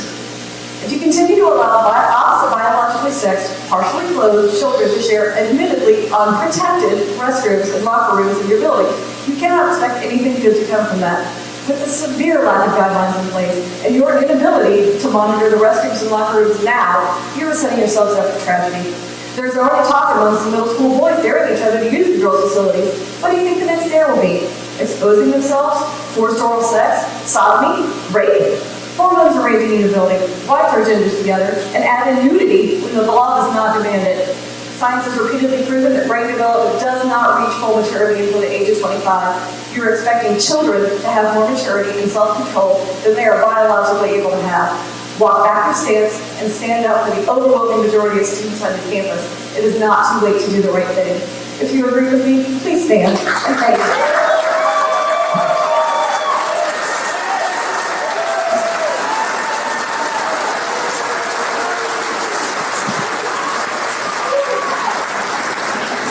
Thank you, Ms. Crowley. Jackie Leskowicz, I see your hand up. We can't have rebuttals. I'm sorry. Okay. Ms. Leskowicz, when you're ready, Mr. Eel will start your time. I'm not here to judge transgenders and their families, nor am I here to purposely cause any transgender student additional mental anguish. Instead, I want to address my dissatisfaction of how the school board took a stance, quote, to allow transgender students in the restrooms and locker rooms, their position on not willing to write policy, as well as concerns for the mental and physical safety of all Bethel students. First, let's discuss the board's recent actions and decisions that did not involve notifying parents that schools will have a transgender female using the female restrooms. And we know this is just the start. There are more that will follow. I feel like the stance is a student safety issue and was kept very quiet with the hopes parents would not find out their children would be sharing restrooms and locker rooms with the opposite sex. Personally, that is a big deal that I, as a parent, have the right to know about because it derives so many more questions, such as, but not limited to, how easy it will be for pranksters to enter the opposite sex restroom, how we control the transgender students with others who may feel like one sex one day and another tomorrow. What about transgender female adults, such as coaches? Will they be allowed in the girls' locker room? The school notifies me of several issues related to student safety, such as if my child was exposed to COVID, or when the IT director resigned because he was an alleged pedophile. But when the school board decided to allow a student of the opposite sex share a restroom, and worse yet, a locker room where females undress and shower, I was not notified. Next, I want to address laws and policies. The board claims that they have to honor the request of a transgender female student to allow her the use of the female restrooms and locker rooms, even though she has a male anatomy. When questioned where this policy is written, the board claims it is not veto policy because it is the law. Let me just state a few school policies that are also written in the law. School policy 517, bullying and other forms of aggressive behavior, cites Ohio Revised Code 3313. The anti-harassment policy cites ORC 4112. Furthermore, these are also outlined in the middle school student handbook. So we have the law, then policy written in accordance with the law, and lastly, we further divide the school rules by detailing these in the student handbook that are derived from the law and school policy. It is my understanding the board doesn't need a policy because the law covers a transgender female who filed a discrimination complaint. We have to let her use the female restroom and locker rooms because it's law and doesn't require policy to be written. With that said, my question is why do we have documented school policies about topics such as harassment and bullying when they are already governed in ORC 3313 and various other U.S. codes? What makes your stance different? The board seems to be very concerned that litigation will cost the school millions of dollars. As a result, they're using the spirit to allow transgender students to use opposite sex restrooms. The fear should not be of how much it will cost the school in transgender discrimination litigation. The more important concern is the price students and their families will pay psychologically if a student is sexually assaulted because there are no policies or controls in place. The school once again faces a large litigation cost for not making any effort to protect the student. And quite honestly, money should not be the deciding factor. It should be the fact that a sexual assault victim will never get over a rape, a molestation, or sexual assault or harassment. Why does cost of discrimination litigation costs trouble you, but a family suing the school because it did not protect them for some sort of sexual assault or possibly even rape not become a valid risk factor? Now let's further discuss dress and appearance policies as they are written in the middle school student handbook. The student handbook states clothing must cover bare skin around the waist and no cleavage can show. Skirts must be fingertip length as the arm swings naturally. The dress code is fairly strict with respect to making sure female bodies are covered. Why is the school board concerned with girls' cleavage and bare bellies exposed, but not with female sharing restrooms and locker rooms with a transgender female who is physically male? The school has ORC Chapter 32 and the subchapters that address harassment and bullying, as well as documented school policies and detailed guidance outlined in the student handbooks. Shouldn't all of these protect the transgender student when using the restroom and locker room of the anatomy he or she is born with? Why do transgender students need the opposite restrooms and locker rooms when there are a number of laws and policies in place to prevent and stop harassment and bullying based on sex? I am pleading with the board to go back to allowing transgender students the use of the nurse and staff restrooms until clear policy and guidance can be implemented to keep all students safe. Thank you, Ms. Luskowicz.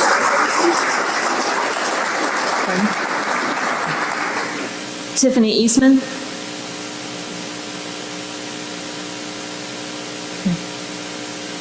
Cassandra Swinehart.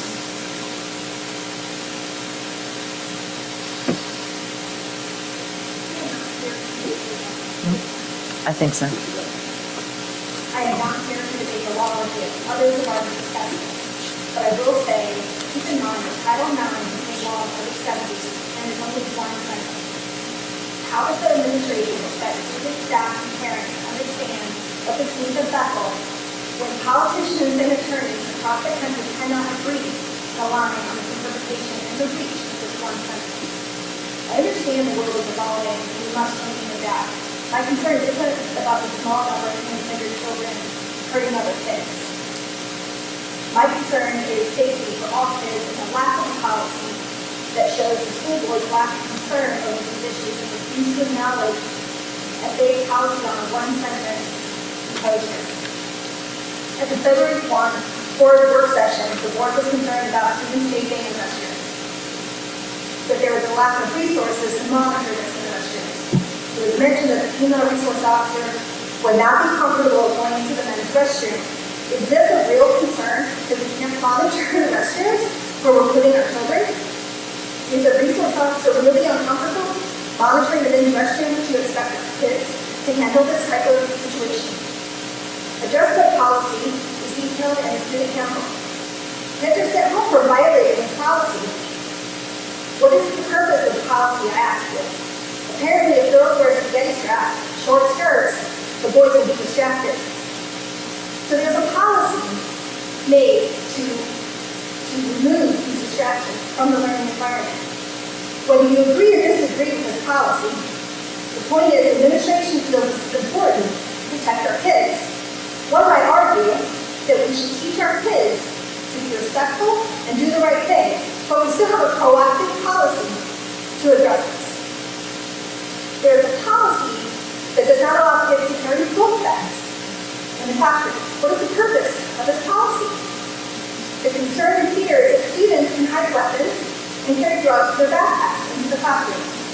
Whether you agree or disagree with this policy, the administration feels it's a policy needed to protect our kids. Others may argue that we should teach our kids to be respectful and do the right thing. And we have a proactive policy to address the safety concern. Will the backpack policy keep a student from bringing a weapon to school? Will the dress code policy ensure a boy won't be distracted by a girl sitting next to him? No, but the point is the school is trying to be proactive and do what they can to protect the students. Why should a restroom policy be any different? What does it cost the school to detail expectations and protect the students? In the recent FAQ document on the restroom policy provides more details. However, they're holding back this document because in the words of our superintendent, this was a cut and paste from Troy's FAQ document. The inherent problem comparing our school with Troy is that ours for K-12 with shared resources and facilities. 5-year-old girl can find herself in the restroom with an 18-year-old man. This cannot be a one-time stick-off policy.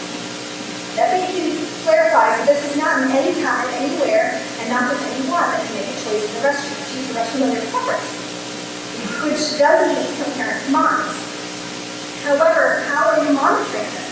A K-12 facility, not all these teachers are going to know the faces of these children. So how do you know when a boy walks into the girls' restroom that is where he's allowed to be?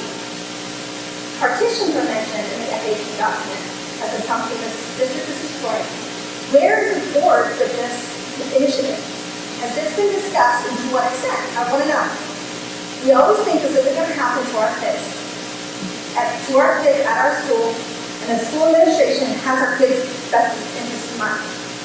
We are sure that we are raising our children to be respectful and to do the right thing, to believe the best in our kids. And this school last year, as school employees on videotape hooking up with a minor. This is just one example of things do happen. As a school board administration, we must not look the other way. We can't sit back and hope that something will happen. Hope is not a strategy. We need you to be proactive and not reactive. We understand that policy does not eliminate the possibility of risk. We understand. However, just like the dress code and the backpack policies, they are there to provide guidance and community expectations to the students with the hope of eliminating distractions and preventing safety. Please consider That's your time, Ms. Swinehart. to include proactive treatment. Thank you.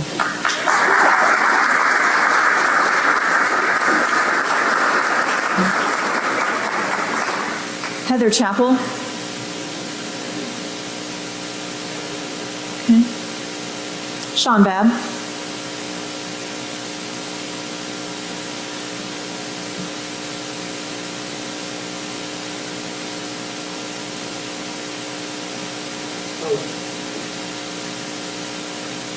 Hello, my name's Sean Babb. I attended Bethel from kindergarten till the year I graduated in 1989. When I found out my wife was pregnant in 2008, I said, we have to move back to Bethel Township. I had a great education, great teachers. It was the place you wanted to be and you wanted your kids to grow up. I enjoyed my childhood. I want my daughter, who's 13, to enjoy her childhood and to be safe. A lot of people have brought forward a lot of facts about Title IX and case law and different things. What upsets me is I just feel like the board is now trying to go back and make things right on something that they wanted to slide through. You know, so many times you guys will drop a one call on weather conditions and dogs coming to the school. You can't tell us about this more personally than through meeting notes. If we didn't have a board member that would stand up and let the community know what was going on, we all have jobs. We work hard to live in Bethel Township. It's not cheap. And we can't read every board meeting notes. I, for one, this is the first board meeting I've attended, and it's due to work. I've got to work to live here. A lot of these people have to work to live here. We voted for you because we wanted you to be our moral heads. We chose the people that we thought would work best for us and take our concerns into consideration. I have nothing against anyone that is transgender or chooses what sex they feel they best relate with. They should have the same rights that my daughter does. But I asked you, don't put my daughter in a position where she is going to be in a position that she may be injured or hurt. There's so many different things we could have done besides the route that we've taken. Let's make it right. Let's do the things that we need to do, and let's look out for all our students, not just 1, 2, or 3. Gay, straight, bi, it doesn't matter to me. Keep my daughter safe. And I have. Thank you, Mr. Babb. Audrey Babb.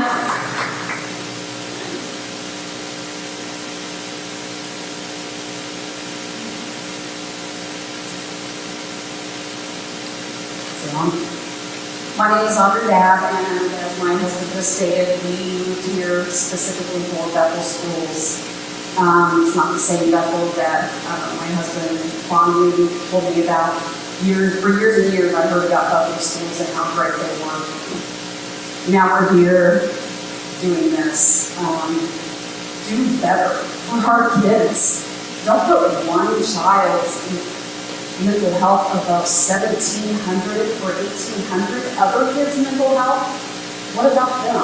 What about their mental anxiety? Having a opposite sex student in the restroom with them. They don't know how to deal with those issues. They may keep it silent because they're afraid to speak up, but they tell people that they're uncomfortable with it. Do better for our kids.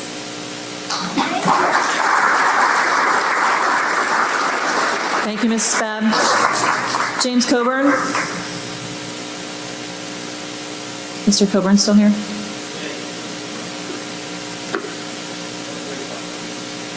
There you are. I can see you back there.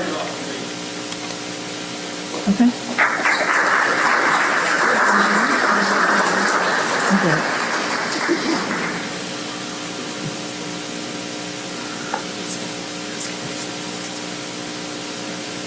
What's your name, please, sir?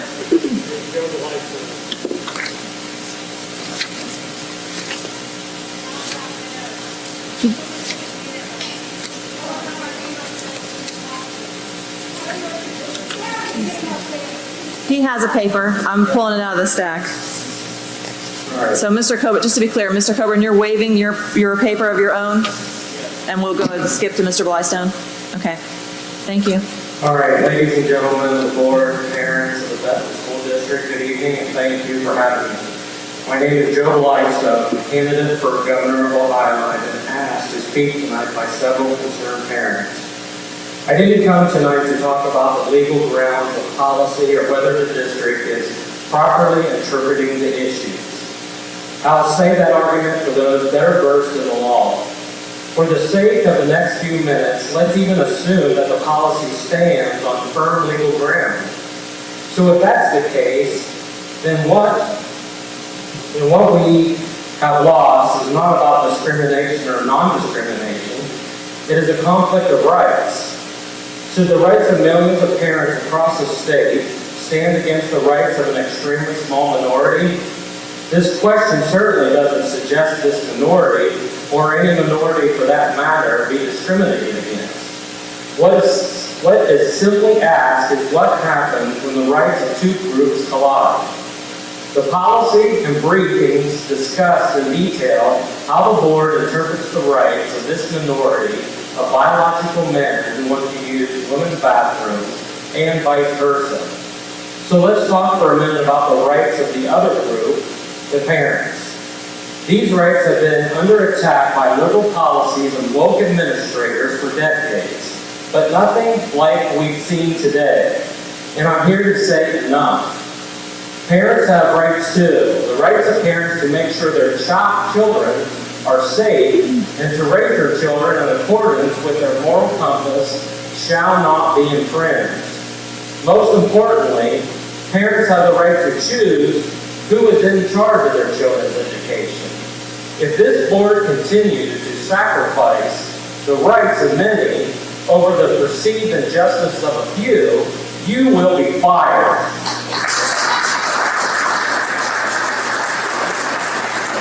When the rights of two groups collide, common sense and decency should win the day. Common sense and decency suggest your daughter shouldn't have to look at a male private parts in the school locker room. Period. Common sense and decency should suggest these woke policies open up daughters everywhere to predators. That may not be popular to say, but that's exactly what happened on day one when this policy was implemented in Loudoun County, Virginia.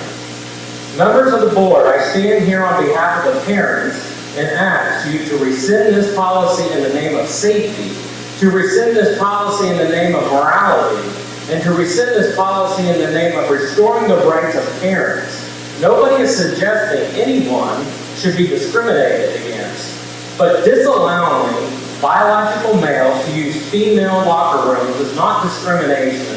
It's just common sense and decency. Thank you for your time. Thank you, Mr. Blystone. Mary Jones? I'm sorry? Okay, there you are.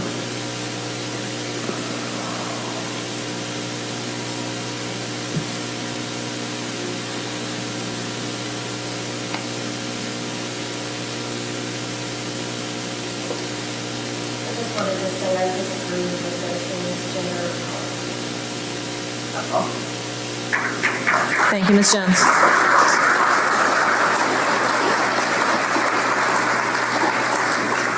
Melissa Jones?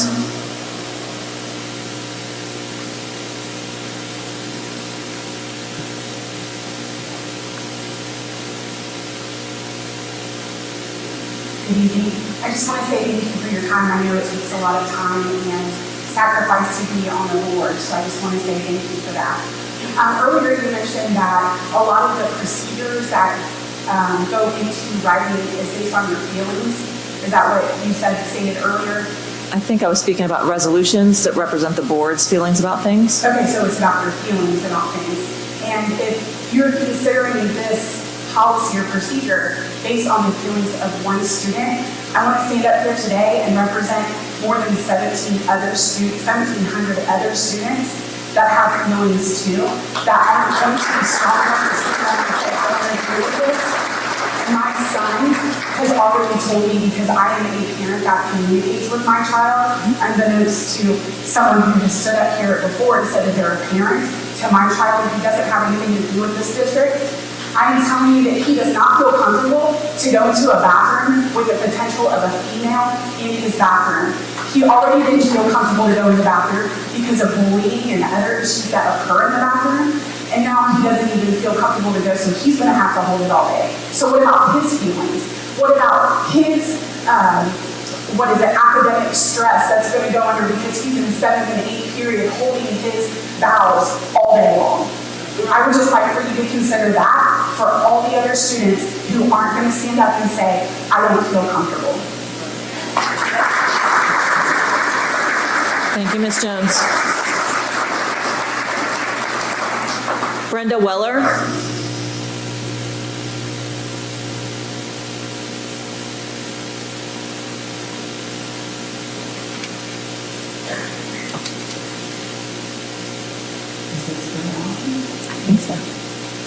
I'm Brenda Butler, and I just want to share some thoughts.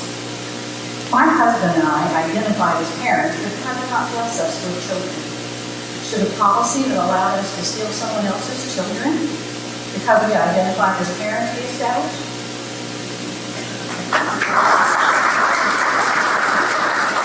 We were given the opportunity to foster, to adopt, but the judge sent the 3 little sisters back to birth parents to be further abused.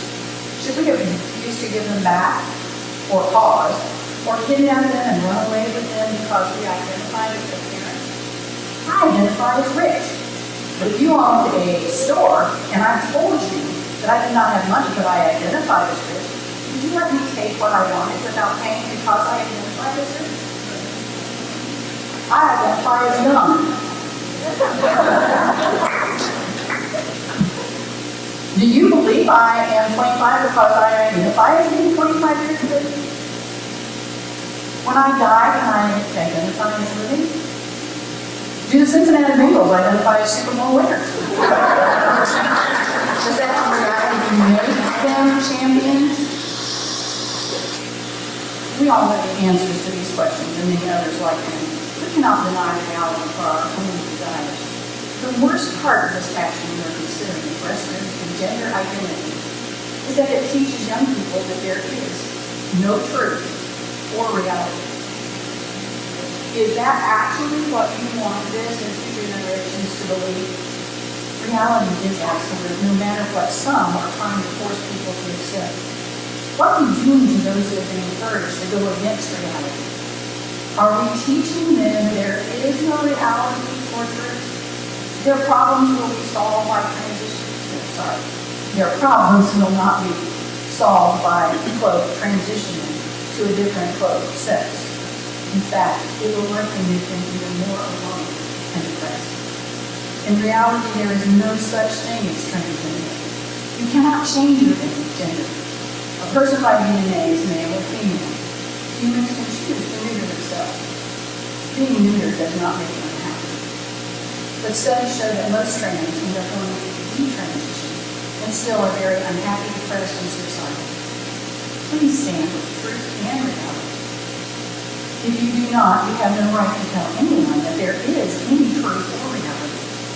Protect the children of this and all school districts from the consequences of believing untruth and non-reality. Order does not come from chaos, and such actions will cause chaos.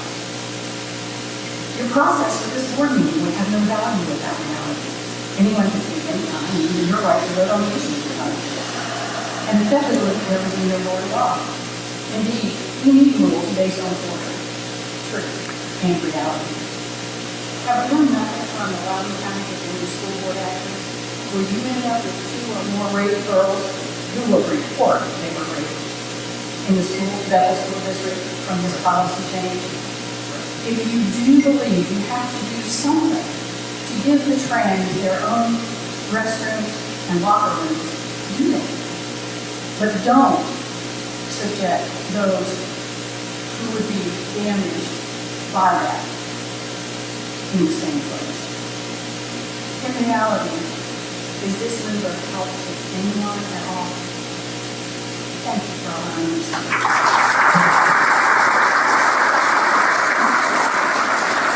Thank you, Mrs. Weller. Barbara McGrath.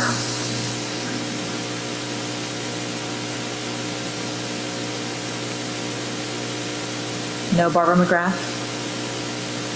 Okay. Jerry Ryan. Okay, thank you. John Burbach. B-E-R-B-A-C-H, I think. I can't really read it. Is it Burbach? I thought so. I was just not here. Okay, Dwayne Bean.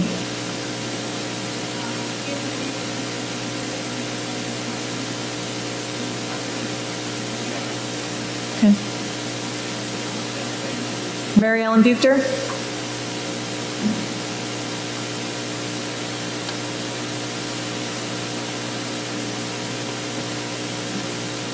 Good evening, and I am speaking on behalf of Mary Ellen, who had to leave. My name is Laura Rosenberger, and I am with the Ohio Republican Party State Central Committee, but I speak to you here tonight as a taxpayer and as a teacher of high school level constitutional studies. And I know that Article 4 of the United States Constitution guarantees us all a Republican form of government. But obviously, the majority of people here tonight believe we are a democracy. And in a democracy, which I'm sure you all agree we are, the majority rules. So let's pretend you are right and we are not a republic, but we are a democracy. That means the majority gets its way. The transgender population is far less than 1% of America's population. The large majority of Ohioans and people in this room and their children are not transgender, they are not LGBTQ, and they do not agree with that agenda. They are the majority, we are the majority, they are the minority. So again, let's pretend that we're a democracy. Okay, I say the majority rules. If you truly believe that we are a democracy, then the majority rules, and you will stop this nonsense on behalf of the majority who is speaking tonight.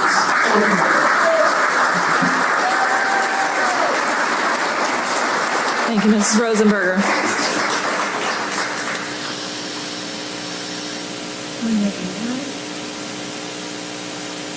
Is it Linda Aaron? A-R-E... I'm sorry, I can't read it. I apologize. It's beautiful handwriting. I just can't make out the last letter. What's your name, please? I'm sorry. Linda Harris. It's an S. I'm sorry. I can't. A-R-E-S. A-R-E-S. No, it's not you. It's me. Totally me. Ms. Harris, whenever you're ready. Thank you. And thank you for the opportunity to speak here this evening. Before I get started with what I have to say, I am so impressed with the community you represent. I think you underestimated how smart they are prepared. They research this stuff. They're not getting up here and barking at you. They're awesome. Okay? So tonight, I do want to say that I came to this meeting specifically because this issue is coming up in a lot of communities.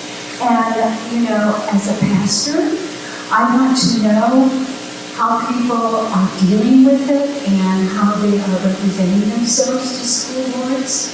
And like I said, I've been very impressed. I think you underestimated the community, which is really sad. So I want to say that all sane and decent people understand that girls and boys deserve privacy and protection when they are getting changed and using the bathroom. I am implying that everyone on the opposite side from me on this issue lacks sanity and decency. Yes, I am saying your hearts know, because God put in every one of us truth.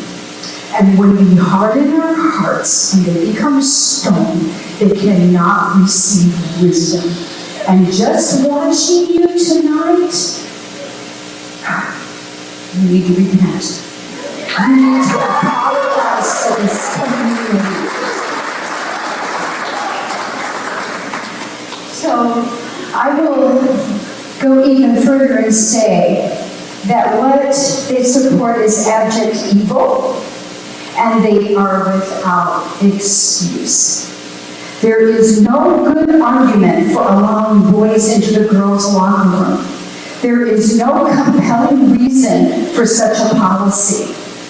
All of the good arguments and compelling reasons belong to the side that needs to seek to protect young girls from that kind of abuse. I didn't add this, but I've taught for 30 years. And I only retired in 2018, and I cannot believe where we are. Parents, schools need students to exist. When teacher unions protest policies or benefits and they don't get their way, they go on strike. They shut down the system. So parents, you want this to go away? Keep your kids home. It will go away.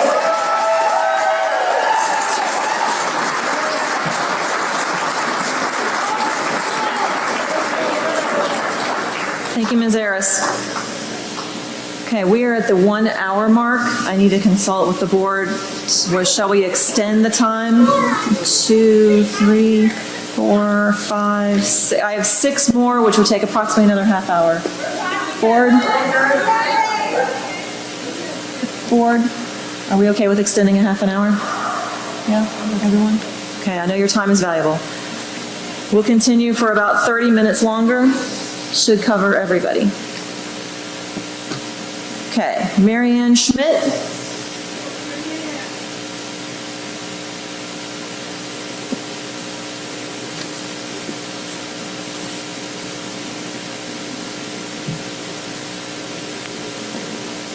Is on? I think you're good. I'm Marianne, and I graduated from Bethel High School in 1970.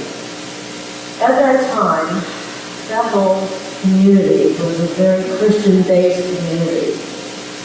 We worshiped God. God was here in the school.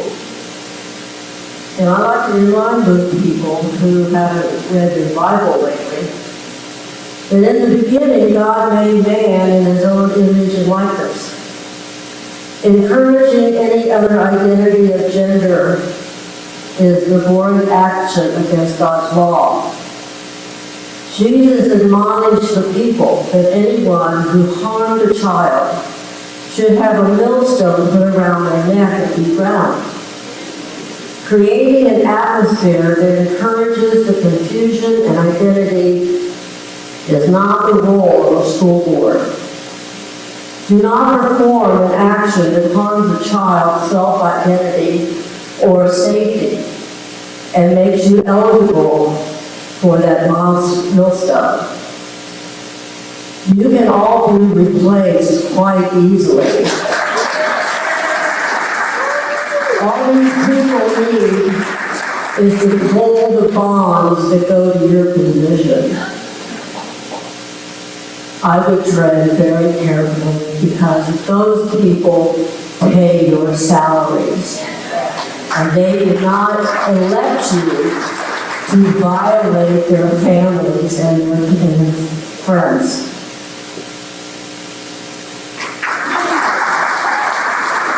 Thank you, Ms. Schmidt. Okay, I'm sorry about this first name too. Is it Satis Kelly? Satis, okay, I apologize. Satis, that's beautiful.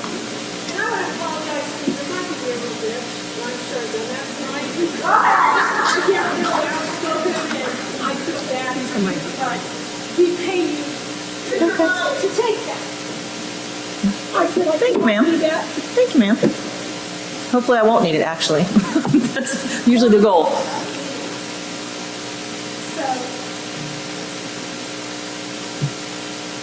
So my name is Cindy Kelly, and I am a licensed social worker, a licensed foster parent trainer with the state of Ohio, specializing in sexual abuse. For 9 years, I was a substitute teacher.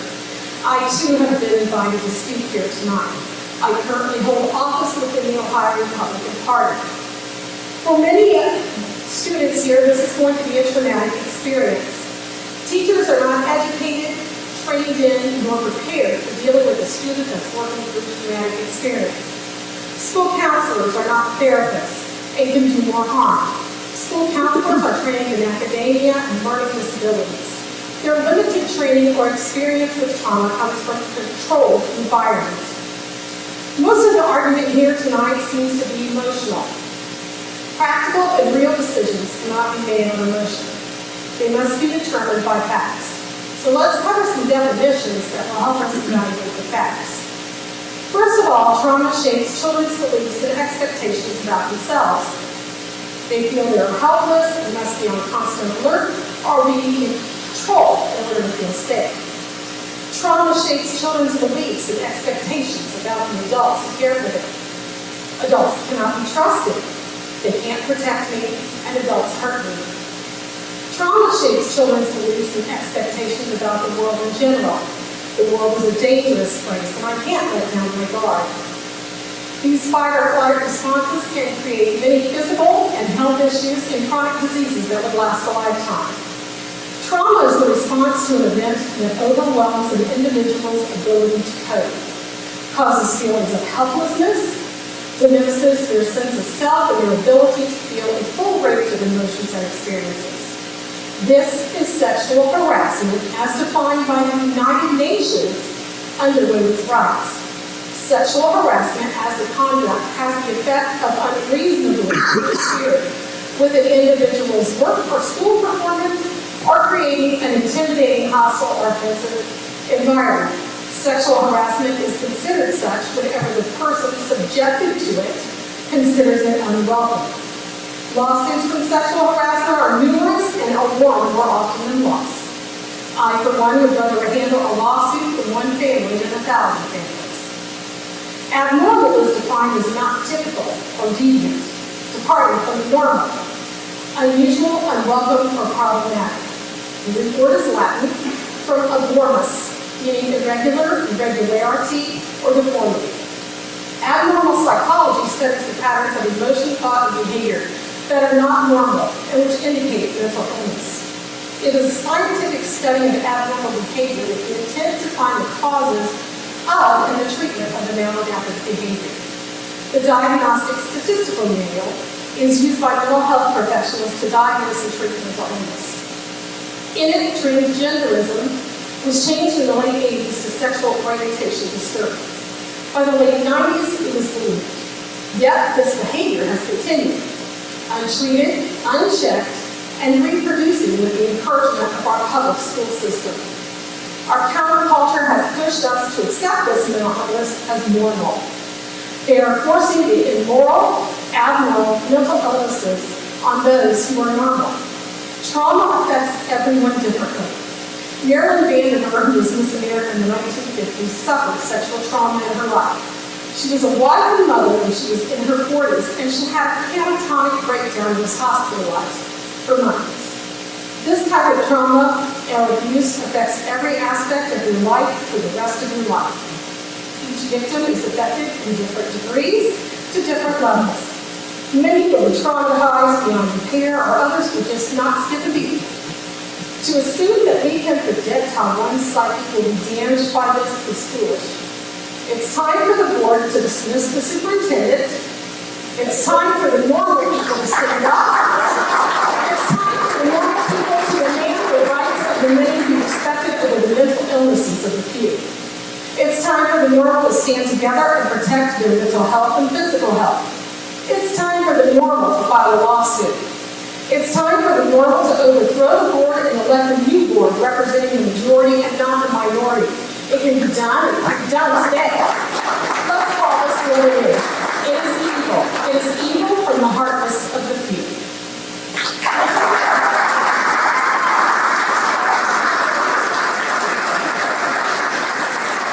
Thank you, Ms. Kelly. I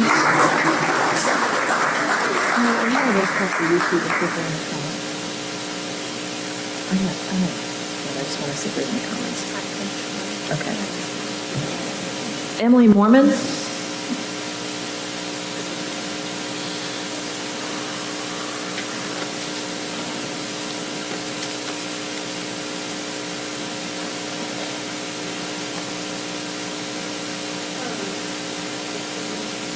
It's going to be really short. My name is Emily. I have a degree in social work and I'm a crisis counselor. I have a child that is a student at Bethel Middle School. And really, the only thing that I wanted to know tonight is which one of you, Danny, Lori, Lila, Mr. First, is going to take responsibility when one of our children gets raped or sexually assaulted in the bathroom as a result of this policy. So that's number two. Let's speak up then.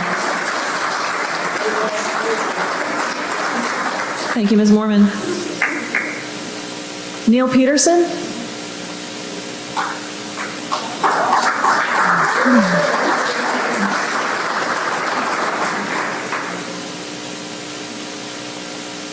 Thank you for the opportunity. My name is Neil Peterson. I'm a Huber Heights resident, been there for 20 years. I'm in a very unique position. I'm running for governor of Ohio as an independent, but I've also been a Miami County resident for 5 years from the time I've been in Huber. And this is my brother back here. And a year ago, he lived in Cincinnati. And I made a strong appeal for him to bring his 4 children, which go to school here now, because I believe that this was a conservative school. Now, I'm a pastor full time. And I want to make some observations, and I want to speak to your heart and not to your mind. There's a spirit of Jezebel that's ruling this board. And to have the spirit of Jezebel, there's a spirit of Ahab, which means that there's weak leadership and there's a spirit that's coming to control and to bring a spirit of perversion within this campus. And if you're on the wrong side of history, that's one thing, but I'm concerned that you may be on the wrong side of eternity. And that's what concerns me the most. Because you can decide what's best for some of these students and find out that you're going to stand one day before the living God and you're going to give an account. You will give an account for every act of perversion that took place in the dark. Because the Lord is going to reveal everything that happened in the dark. He's going to reveal it one day. And you can look at me right now, and you can process this, or you can make a determination that you're going to stand for righteousness. These people have already told you time and time again what they want their community to be. They want a conservative, righteous, and godly community. And there's an attempt, and I would say content right now, to bring perversion into this community and to say what is good is evil and what is evil is good. And that brings great fear in my heart. There's a great fear that I pray comes right into your heart right now, and that you repent for your wicked ways. That's what I pray for. I pray for you. I pray that you make the right decision. And tonight before you get to bed, I pray that you have an encounter with the living God, because there will be a day where every knee bows and every tongue confesses that Jesus Christ is Lord. He is coming again. Now is the time for repentance. Thank you.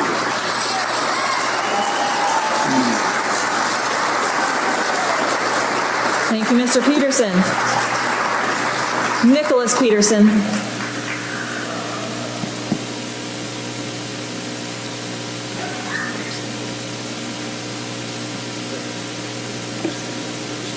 Push the button. On the microphone, sir, there's a button. Check. There you go. Did we plan to be next to each other? Thank you, brother. I thank you guys. I think this school, we came here, and I have 4 kids in school. I'll just give it, from 10th grade, 8th grade, 3rd grade, and kindergarten. My little boy Noah in kindergarten was really smart, but man, the letters weren't clicking. It was like he could have like app, like alphabet app. He had them all. I don't know why he couldn't click. So we were pretty worried. Like he didn't know. You know what this after like a few months, man, the kindergarten teacher seemed awesome. And so I really want to thank the school and all the teachers, you know. We're not against, you know, God bless you guys, you know. And and so, and thank you for, you know, opening up to the community, you know, let us join the community and everything. You know, I also want to say to, you know, you guys, I may have a different view than, you know, and by the way, it is very impressive how long your hands have been up. Yeah, I'm happy for you, that's amazing. So, I am not against you or anyone else, you know, who has a difference of view. We're not here to try to say you have to take all of our food and everything. You know, that's not how it works. But there's something that happens when you say, I'm not going to protect, when any society says, I'm not going to protect little girls in a private place. That is a line we don't cross. You guys can have different views. We can have different views.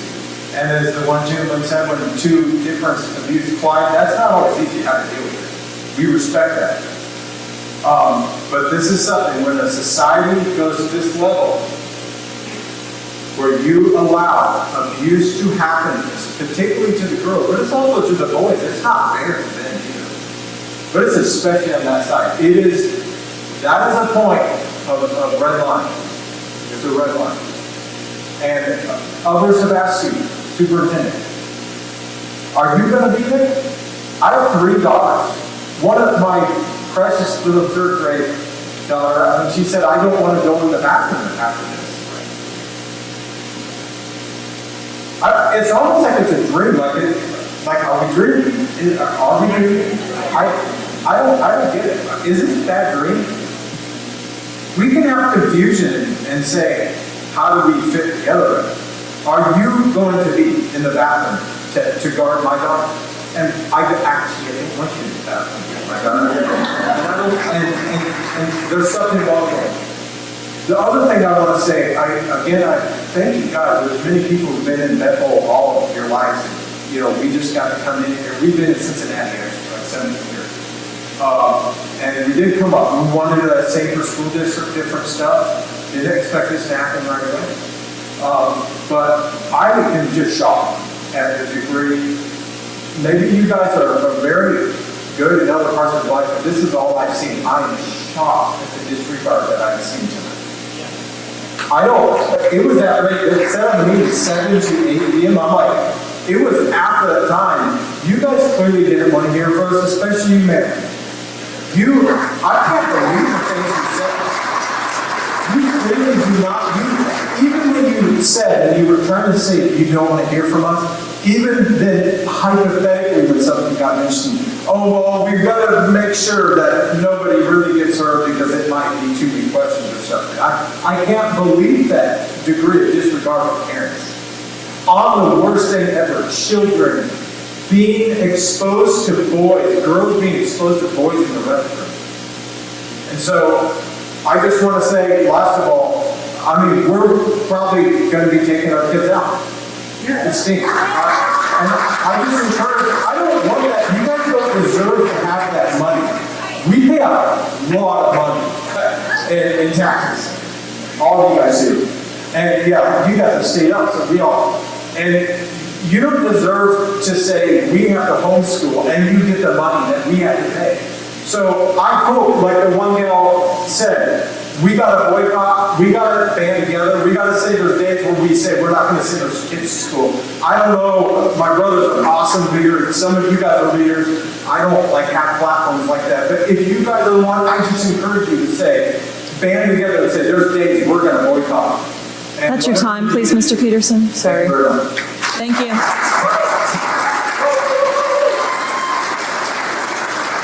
Okay.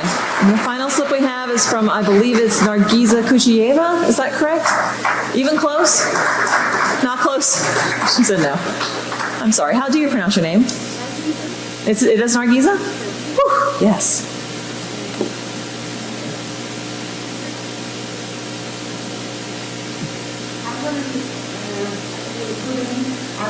Because I'm not a very best English. public speaker. And let's start it. My name is Angiza. I have 3 of my kids going to Bethel. And I was born as a Muslim, and I'm very proud. I was born as a female, and I want to die as a female Muslim. And no one will take this from me or from my kids. This room, this country, or this world, it will never change. I came here the way I'm here now, and I will die the same way. And there are very simple things, but I don't understand why you complicate everything so much. In families, in schools, in cities, in the country.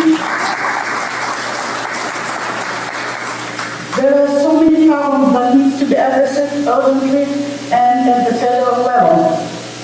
For me, it is possible or impossible, or yes or no. I don't understand the word but in America. For almost 20 years, and I came here as a refugee, and this is my 17 years in the United States, and I'm a U.S. citizen, and I don't understand that but in America.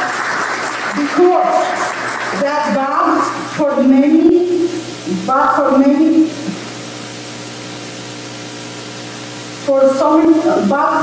it means a lot. The Constitution was adopted in 1788, but before that everyone lived and was happy.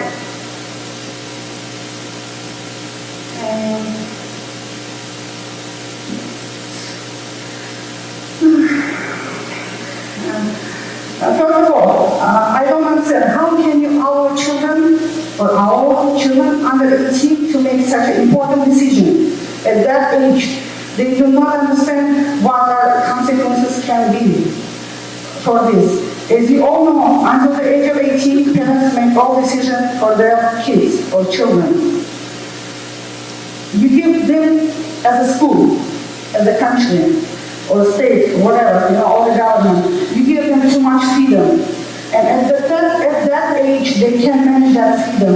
It is too much for them. And unfortunately, about 60% of kids lose themselves.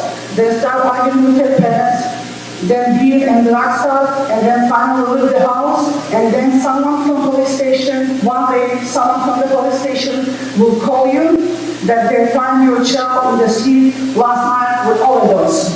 It is true, unfortunately. The schools have so many problems, like school lunch are terrible, causes to be more sport activities. The school needs uniform, come back to uniform as soon as possible.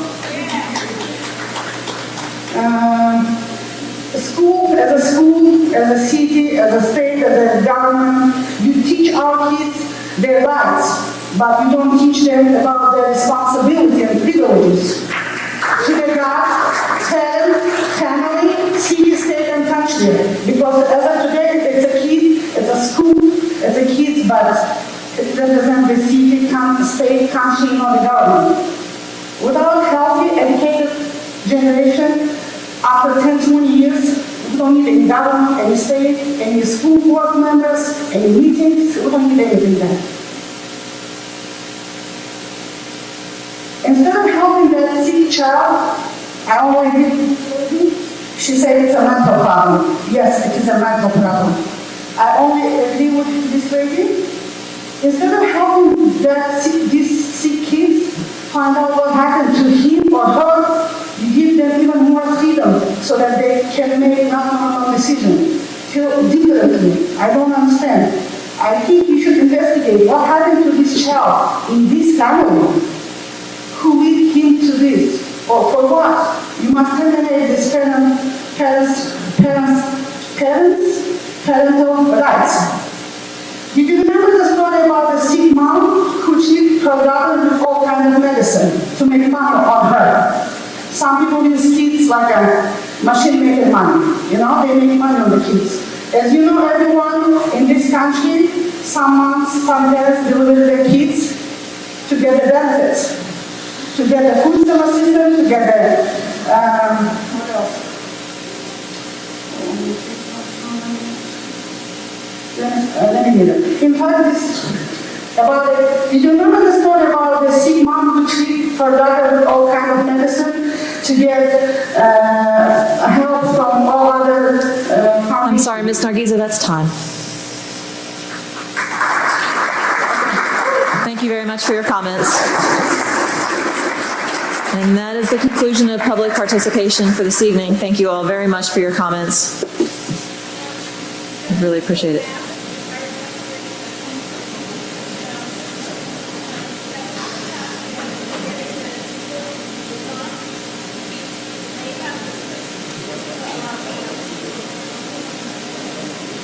I put it to the board. Do we have 30 seconds to allow one additional comment? Up to you guys. Mrs. Donahue is fine with it? It's up to you guys. Okay. Never been in one of these. Mrs. Franz, are you okay with 30 seconds for one more speaker? What is our policy? I don't know. She didn't fill out a paper, but it does say we're allowed to bend the rules if we all agree. 30 seconds. Okay, one more speaker, 30 seconds. You may speak. It does say we have the authority to do that. We're allowing one more speaker, and that's it. 30 seconds.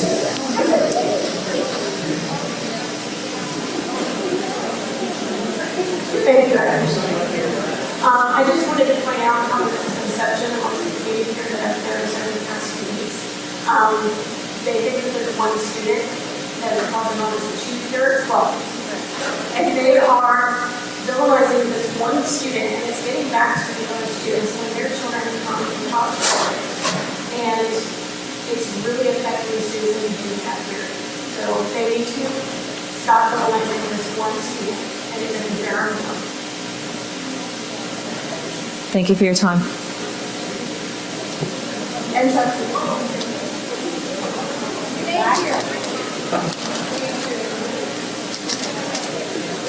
Okay, that was the hearing of the public item 13. We now move to item 14. I know we've already discussed there is need for executive session under item number 3. 1, 3, and 6. I'm told we also need executive session for item number 1, appointment, employment, dismissal, promotion, demotion, compensation of a public employee, and item number 6, details relative to the security arrangements and emergency response protocols of a public body. Item 3 was for conference with an attorney concerning disputes involving the public body for pending or imminent, boy, that's a hard word, court action. Do we want to move to the media center? So we will be moving for executive session. Do I have we have to do a motion, right? I'm scrolling down, hold on. Do I have a motion to go to executive session? Mr. Elam moves for executive session. Is there a second? I'll move, Natalie. This is for Mrs. Donahue, there's a second.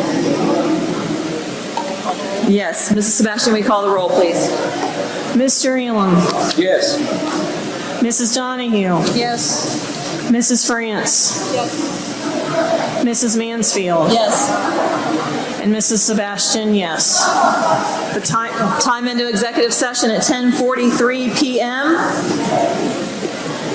Do we expect board action after executive session is concluded? No. Anyone? No, there's no action to be taken at the closure of the executive session. Thank you all for your time and attendance. We appreciate